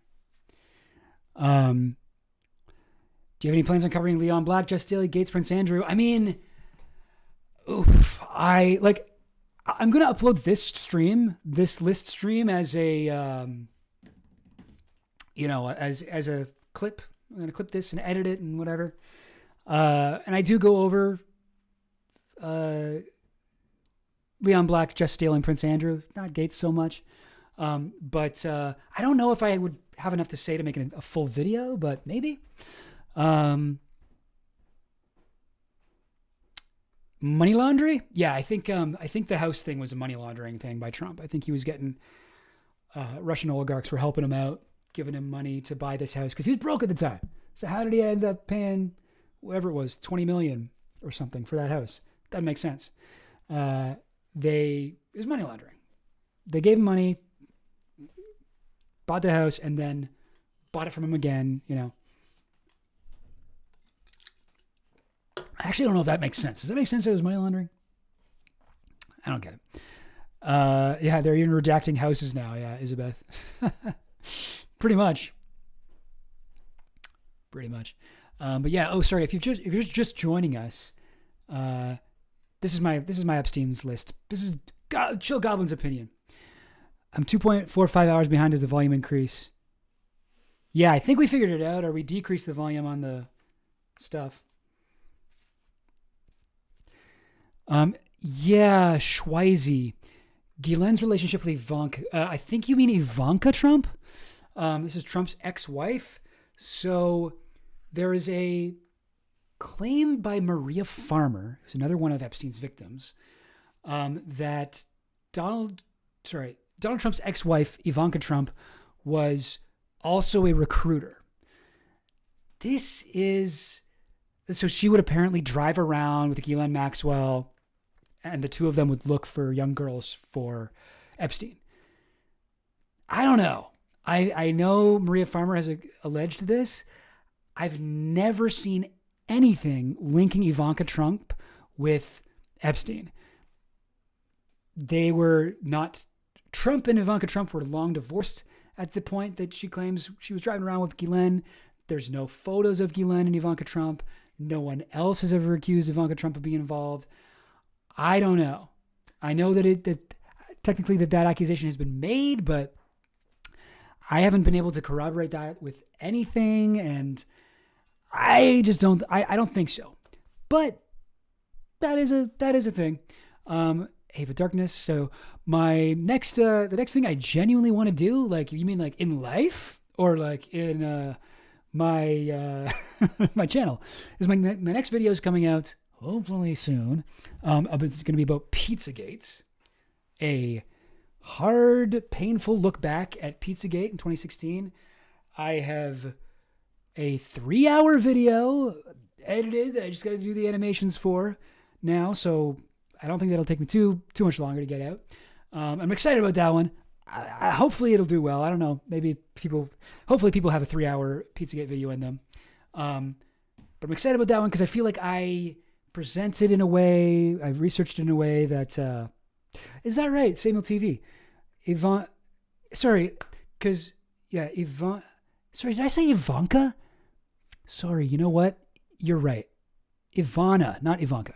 But yeah, the next thing I genuinely want to do after my Pizzagate video, I got a video coming out about Bohemian Grove. Ooh, spooky. I want to talk about, I'm basically going to take 2 documentaries about Bohemian Grove, Alex Jones's documentary and Domhoff's documentary about Bohemian Grove and sort of compare them. Yes, that's right, Mad Bomber. But if you're just talking about in life, the next thing I generally want to do, I'm going to my friend's cottage for a few days on Tuesday. So I am genuinely looking forward to that. It's been a while, but I'm going to the cottage. I'm bringing some fun small pieces of paper. Oh, that's so nice, Waffles Waffs. Bohemian Grove video is going to be fun. Thanks, Notes from the Void. Looking to that, and I mean, I don't know. Is this a spoiler to tell you about what I got in the pipe here? My video after that one, I'm also excited for. I'm doing one on Peter Thiel, and I'm going to basically do a video trying to prove that Peter Thiel is the real George Soros. He's George Soros if he was real. Ooh, yes, please.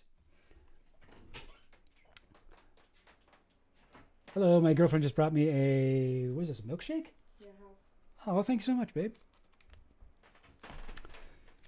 Nice. Oh, that's amazing. I really love pizza and I hate pedophilia, so please debunk it because I want to work in Hollywood and eat Domino's in public without fear of repercussions. Kyle the Filmmaker. Oh yeah, what's up, Kyle the Filmmaker?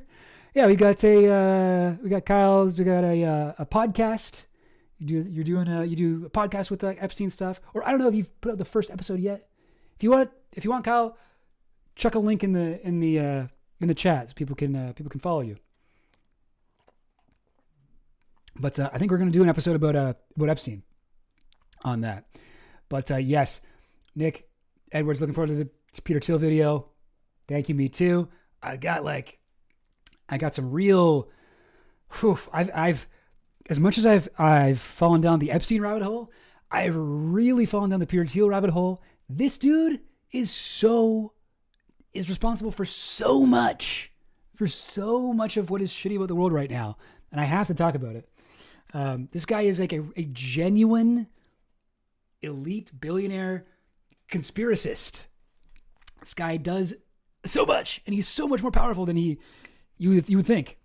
So yeah, I got one coming out. Basically, it's going to be like a top 10 real life conspiracies that Peter Thiel was probably involved in. Oh yeah, wasn't there a video that somebody was mentioning earlier? What was it? Shoot. I know there was a video that I was like, oh, I haven't seen that. I've been down to watch it though. Can't remember. What's up, Avian? Yes, Peter Thiel. First time anyone has ever typed those words with that punctuation. First time anyone's ever said that. The Lion Roars.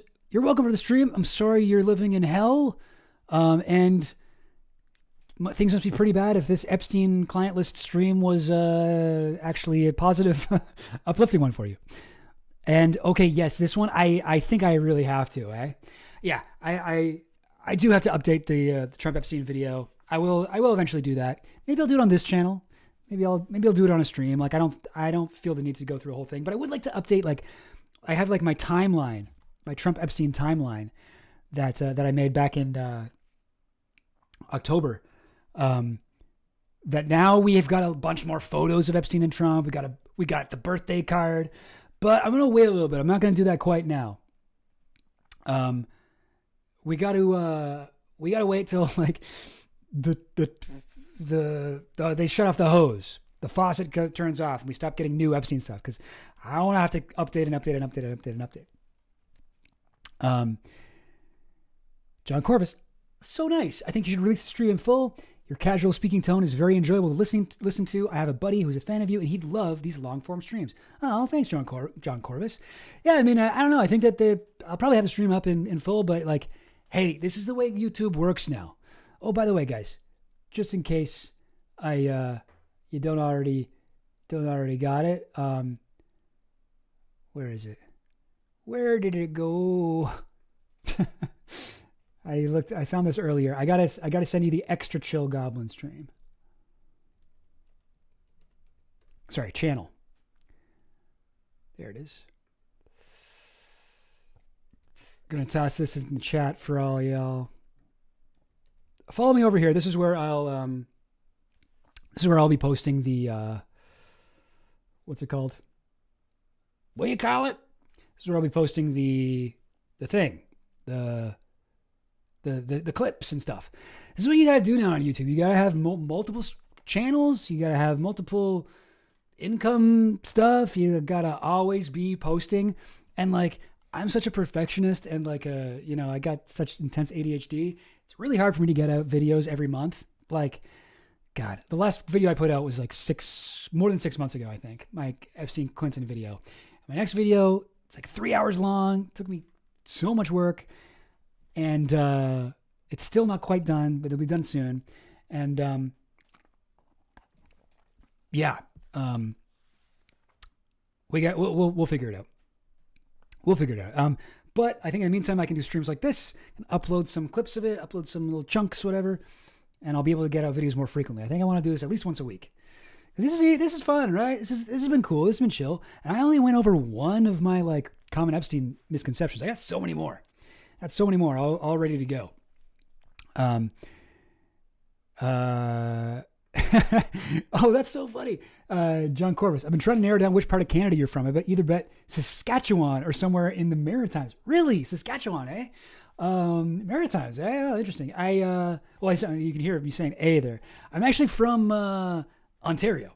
So kind of the average, like if you take the geographical average of those two places, that's where I live. I'm from a small town in Ontario, but I was very unpopular as a kid and mostly just kind of sat in my room reading or like watching movies and stuff. So I don't know if I have too much of a Canadian accent anymore. Maybe I do. Maybe I should say that. Maybe I do.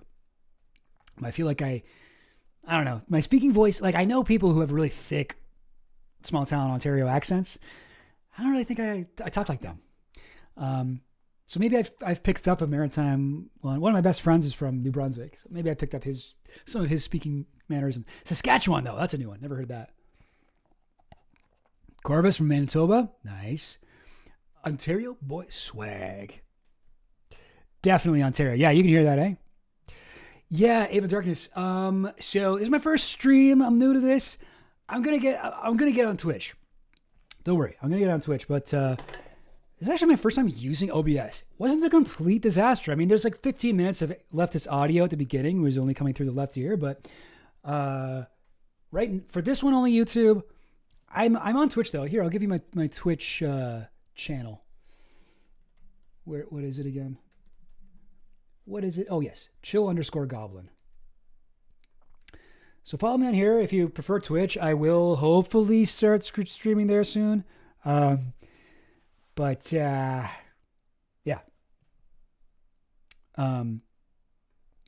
That's what I'm gonna do.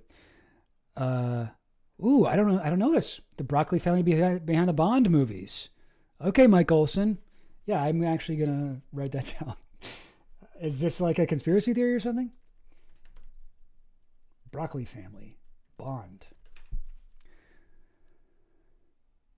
All right, Barbara Broccoli. Hilarious name. Okay, I'll look into them. Sure. If you're giving me another rabbit hole to fall down, you know I'm susceptible to that. I clocked you as Canadian the first time I watched. Yeah, I get that. I mean, I think most of the time you can't tell, but then sometimes I'll say a, or the way I say about is weird. The way I say about is weird too, because like I think a lot of Canadians have this. We don't know that we say it weird. We know that we, her connection to Epstein. Oh, okay. Oh, interesting. The broccoli famous connection to Epstein. Okay, don't know about them. I'll look into that too. Do you think that, Mike Olson, do you think that any of this family, these broccoli heads, you think that any of them would belong on the client list? Have any of them had accusations or evidence against them? But, hey, from Alberta. Yes, awesome. Canada's Texas. Cool. Awesome. Cool. I like this. We got a lot of Canadians in the stream here. Honestly, didn't clock you as Canadian. Yeah, I mean, I think it's it's a little bit. I'm like, I pass. I have like American passing privilege. But when I say certain words, certain things I chirp. I say people chirp. It's like, oh, this guy's chirping him. Apparently that's going to anything. When I say Toronto, I say Toronto. I don't say Toronto. The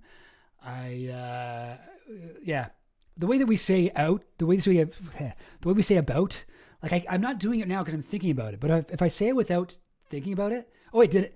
Because like when I'm thinking about it, I don't know if I'm saying it now. But sometimes even I notice it when I hear myself back. When I say about, I'm like, oh, that's super Canadian. But it has to be without meaning to. I don't know what that is. I don't know what that's about. Yeah. You're too sweet and polite. That's a dead giveaway. Oh, thank you so much. Well, you must be Canadian too in that case. Oh, you're from Toronto? Nice. You're even pronouncing it right in the spelling.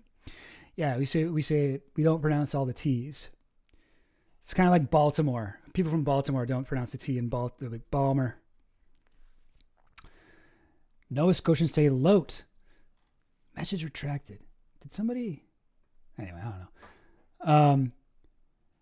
Anna de Armas and the broccoli Lois Maxwell, no relation to Kubrick. Haha, that's the line. Mike Olson, I'm going to be honest. I cannot understand what this sentence is. Anna de Armas and the broccoli Lois Maxwell, no relation Kubrick. Haha, that's the line. Nope, reading it again didn't help. They say oat. Nova Scotians say oat. Okay. Oh, maybe that's what is. Do I say it like that? A boat. I don't think I say a boat. Maybe I do. I can't. I don't quite know what I say. I can't even do an impression of myself. Isn't that weird? My dad doesn't think we say the O sound differently at all, but we absolutely do, and I can pick it out from across the room at this point. Yeah, right. Yeah, me too. Skipping things is I've been watching the Wire recently. The Wire accent, the Baltimore accent is cool because the Baltimore accent, they say ooh, like when they say ooh, they're like ee. They're like ee.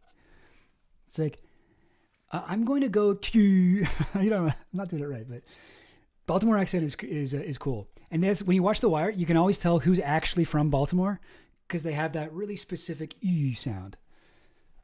Like Snoop does it the most. If you've seen The Wire, Felicia Snoop Pearson. May you enjoy your little strips of paper on your next vacation. I will. Little strips of paper in the woods. Come on now. I'm gonna scroll up the chat. There was something early on. Someone suggested a movie. Oh, I guess I can't scroll up that far. Can I do it on this? Sorry, talking to myself, guys. I'm trying not to have dead air. I'm trying not to have dead air. Oh, okay, no, I can't. I really can't. Doesn't go back that far. Okay. The new South Park. Yeah. I watched the new South Park episode. I liked it. And was there something like, I don't know. I haven't watched South Park in a lot of years. But they animated Trump like he was Canadian, right? Like they had like the head moving up and down like that kind of weird sort of thing that Canadians do. And he says a boot. So it's like, is Trump Canadian? Like, was that part of the joke? I don't know. Like I couldn't really figure out what was going on there. But it definitely seems like they intentionally were like, Trump is Canadian, by the way. There were some Canadian dog whistles. You know what I mean?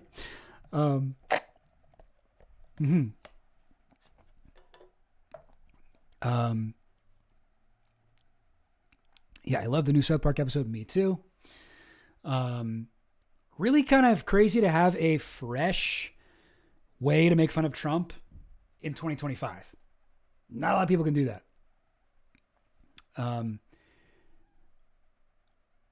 Yeah, really, really interesting. I'm less impressed. Like I watched the Colbert episode, right? Like Colbert's getting fired by whatever CBS, right? Is I think that's the channel he's on, right? And that's bullshit. Whatever. I'm not into that. And I watched the episode where he sort of announces it, and like I used to be a massive fan of Colbert. I had like 2 of his books back when he was doing the Colbert Report. This is like when I was in high school. But like massive fan of his. I think he's so funny. I think he's a really talented improviser. I loved him on, what was it called? Strangers with Candy. There's an old episode of Whose Line Is It Anyway with Colbert when he's young, because he's like a good improviser. Oh, on Dana Carvey show. I'm a bit of a comedy nerd, you know. I got all these like obscure shows that I like. When I think of Colbert, I don't think of his current show. I never really got that into it. You know, especially since I'm a lot more politically inclined now than I was when I was watching Colbert Report. Although I think Colbert Report is still holds up. Anyway, his old speech at the White House Correspondents' Dinner back in the day is still like legendary to me. Anyway, I tuned into his show. I wanted to check out, like, after he's getting fired, I was like, okay, this is going to be good. Like, let's check it out. And I mean, they went hard at Trump, which, like, yeah, but like, you know, I was sort of disappointed that he didn't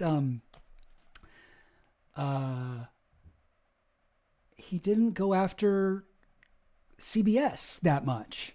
I think there's a couple lines making fun of CBS, but like, excuse me, it's like, yeah, make fun of Trump, of course, make fun of Trump. Be really brutal to Trump. Like, I think South Park, especially with that final clip, if you know, the one with the deep fake Donald Trump, it's like it's supposed to be like a pro-Trump ad, but it just becomes disgusting. That's great. Sure. I hate Trump, make fun of him, but like seeing Colbert make fun of Trump is not new. There's nothing new about that. Like that's all he's been doing for the last like few years. What would be fresh to me is seeing Colbert make fun of CBS. Like I want to see him do like Conan, I think pretty much universally regarded as the funniest late night host. Some of the best episodes of Conan, I think, were right at the end of his NBC arc when he was fired.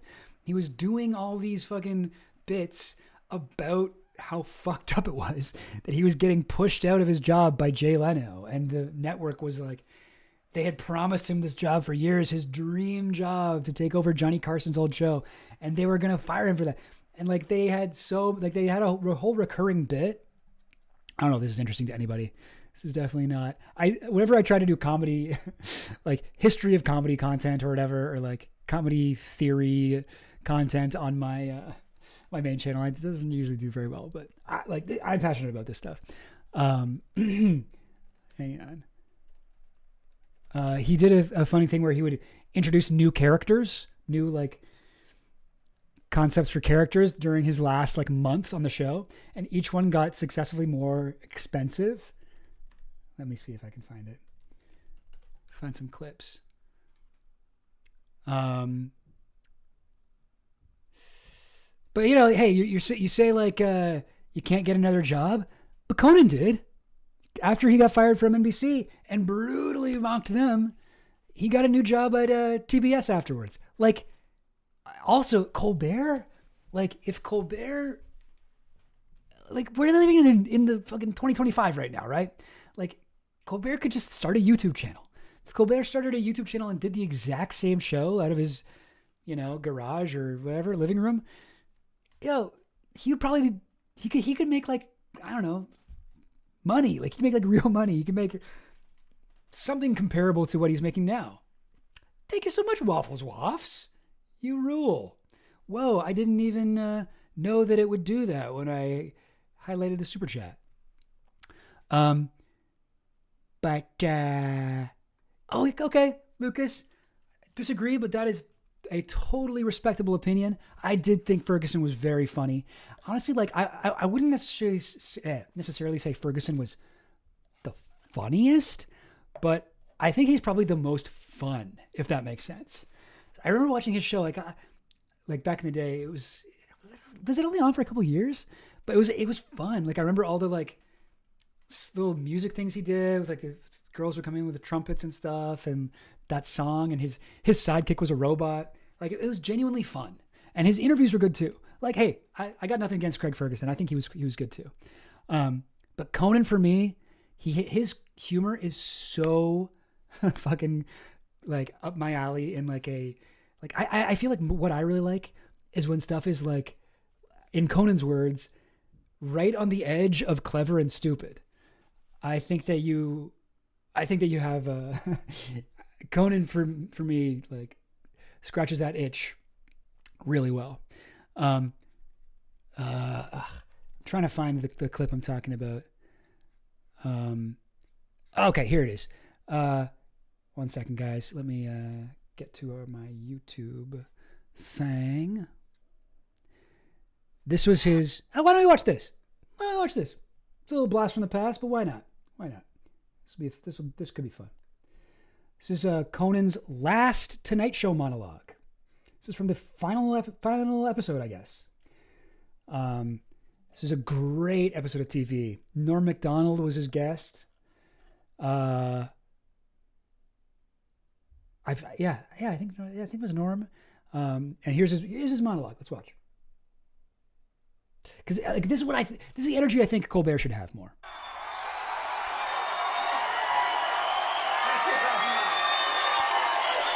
Oh yeah, Waffles Waffs. 100% agree with this. Jimmy Fallon is the goat of being bad. No, I actually have a profound dislike for Jimmy Fallon, which stems from my high school girlfriend thinking he was the funniest guy ever, and making me listen to his like comedy album and like his 2 SNL best of DVDs. I have disliked that guy from long before he was a late night host. And I remember when he got Conan's old job, I was like, what the hell is happening? The world sucks now. I was pissed off about that to the level that like, you know, I like the same extreme reaction to that like all these like anti-SJW types had to like the female Ghostbusters. I was like, this is wrong, you know, just on my like conviction of what good comedy is. I remember this like this Mario looking like background, like it's so like fancy but cute. Anyway. Thank you. That's going to have to last me a while. Thank you. That was great. Ladies and gentlemen, we have By the way, if you don't know, I guess I sort of explained it, but NBC absolutely fucked him on this. They fucked him. They gave him like a month. And that whole month, it was like the best TV. And this is the last. Yo, what's up, Nova? Up on a research chemical? All right. Welcome. Has to come to an end a decade too early. And I think that's just wait, let me just go back. I missed the set out to that. We had Tom Lehrer just died. That's right. He died today. Tom Lehrer. We'll watch a Tom Lehrer video after this, actually. Months. Wait. Is there a way that I can flip this? Is it worth it? Let me work it. Put my thing down, flip it and reverse it. How do I do that? Stupid joke. Yes, there is. Flip horizontal. Wow.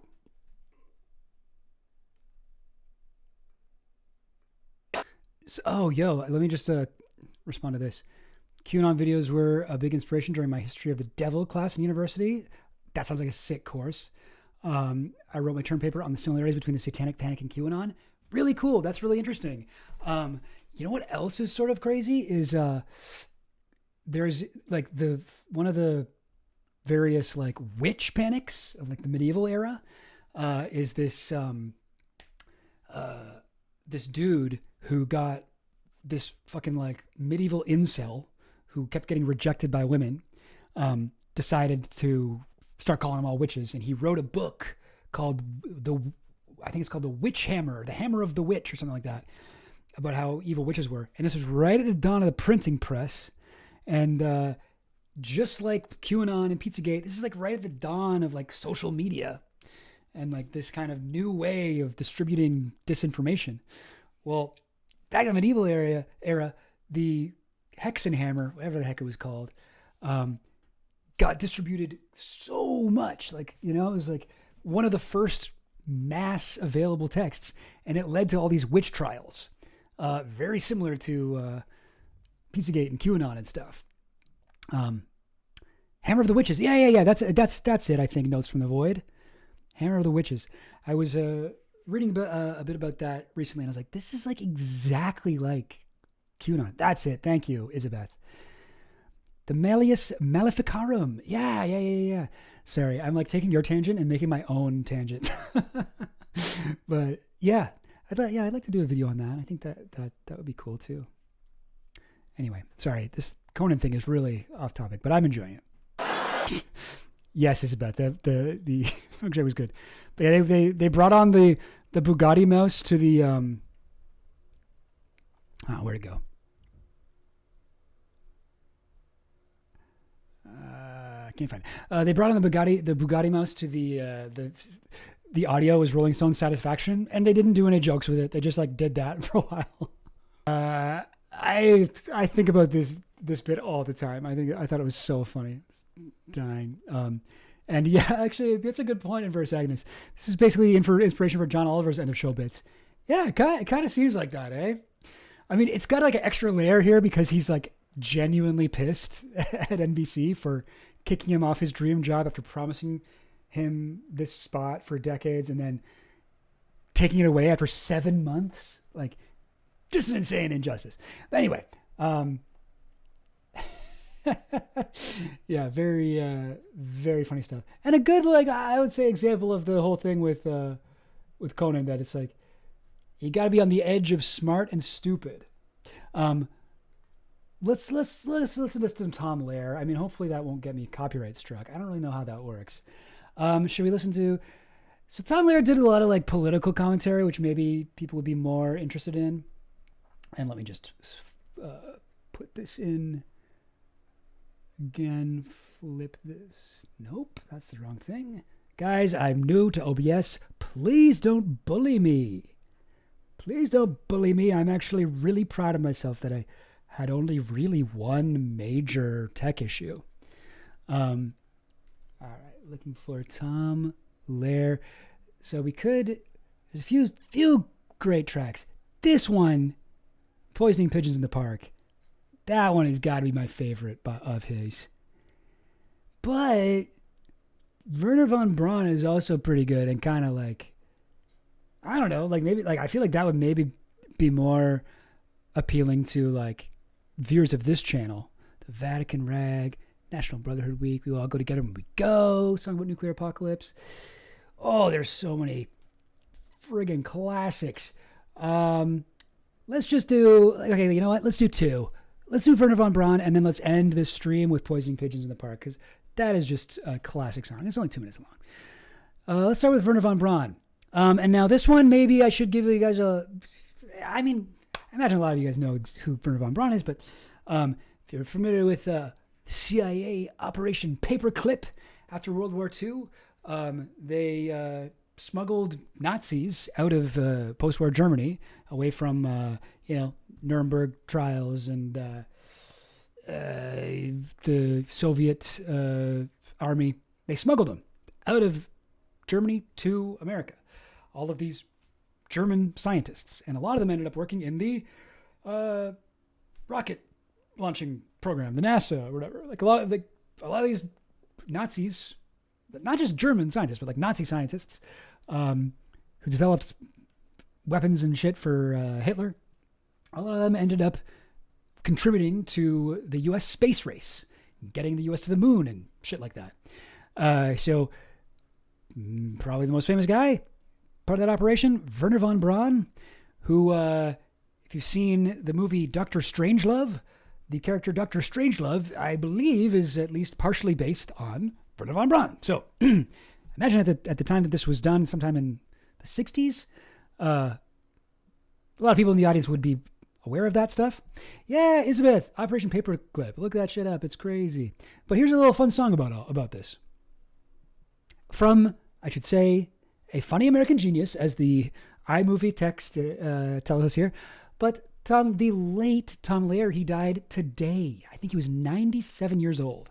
But very, very funny guy, very good piano player, songwriter. Here we go.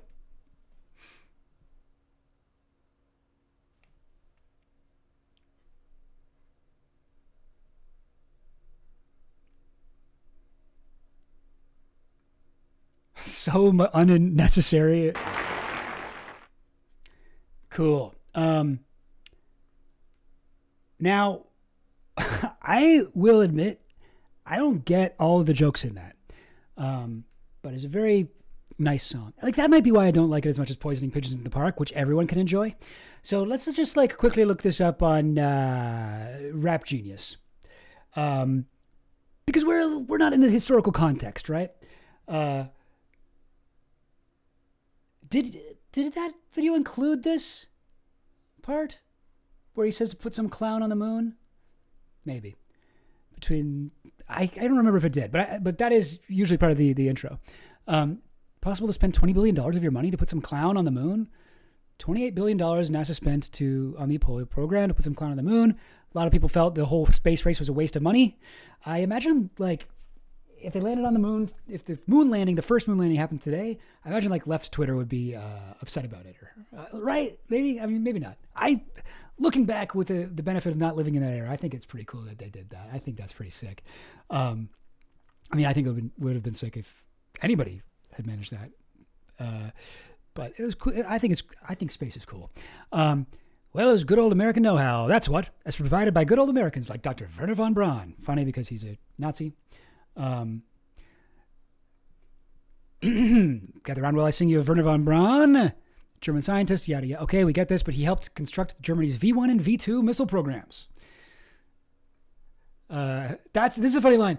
He's like, he's not hypocritical, he's apolitical. It's like people still use that excuse, right? It's like, no, hey, I'm not political. All these like podcast bros that interviewed Trump and whatever, like, no, I'm just apolitical. I don't care about politics, man. And this is a good line. It's like apolitical. Once the rockets are up, who cares where they come down? That's not my department, says Werner von Braun. Werner von Braun. Catchy tune too, eh? All the songs sound so like 60s, like, I don't know, they sound like, not even like 60s, like sound like like you hear it and you're like, oh, is this like a classic nursery rhyme that I just haven't heard? You know what I mean? Okay, this was a part I genuinely didn't understand. Okay, this is problematic. A little bit of an ableist slur here. We won't say that, but what's this? The V2 missiles Werner designed were used to bombard London. Oh, okay. An estimated 2,754 civilians were killed in London by V2 attacks, with another 6,523 injured. UK Ministry of Home Security. The first victims were 63-year-old Mrs. Ada Harrison, 3-year-old Rosemary Clark, and the sapper Bernard Browning on leave with the Royal Engineers, who owe their large pensions to Werner von Braun. I don't know if I still get it, though. What's the thing about pensions? Like, who owe their large pension? Huh? Does anyone know? Does anyone get it? What's happening there? Anyway. Yeah. And I'm learning Chinese, says Werner von Braun. During the time the song was written, China was infamously communist, which in the eyes of the American government is negative. Another part of the joke is how he changes what country he's working for. Yeah, no, that's funny. That's a good twist. It's a good little twist. You know what's one thing that a lot of comedy musicians don't do these days? These ungrateful, like these lazy guys, is when they do. So when you write comedy music, when you do the chorus, you can't just repeat the chorus verbatim every time. Every time you do the chorus, it has to be different because jokes aren't funny the second time you hear them. That's why this song is good, because he's like, says Werner von Braun, and he does it in like different ways each time. Like he knows what he's doing, you know? It's like joke all the way through. Okay. All right. That's the one where you gotta learn stuff. Ugh. But let's just do the fun stuff. R.I.P. to an absolute legend. Poisoning pigeons in the park. Clap, clap, clap indeed. Absolute legend. R.I.P. Tom Lehrer. Funny. Looks like Noam Chomsky. Knows how to write a catchy tune. Poisoning pigeons in the park. So funny. I have probably listened to that song 3,000 times at least in my life.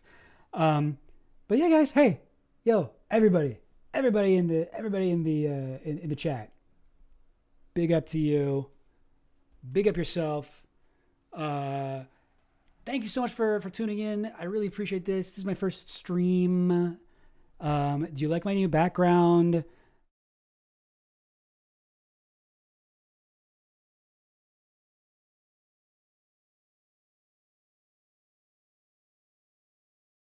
But yeah, hey, I had a great time.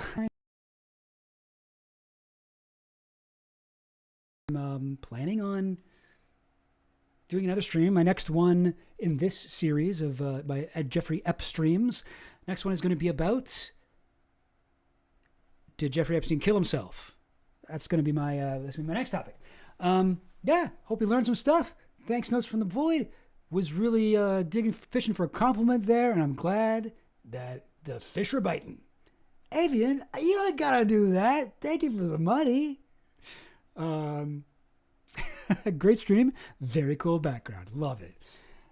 Don Goblin, awesome. You guys rule. Is there a way to like raid someone? Okay, like I'm ready to go, but I mean it'd be cool to. How do I do that? It'd be cool if I could. I don't really know. Well, short answer, no. Okay, Lucas, thank you. I'm gonna look into it. Maybe if I can do that next time. I don't really know how it works, but yeah. If anybody knows anyone else who's streaming right now, feel free to toss their shit in the thing. Maybe, I don't know. But yeah. R.I.P. Tom Lehrer. Epstein client list. You guys know about it now, at least my version of it. We can debate if it's a real thing, but that's what I think. These guys. And yeah, that's it. Okay, everybody, I'm ready to go. How do I stop this? I think this way. Yes.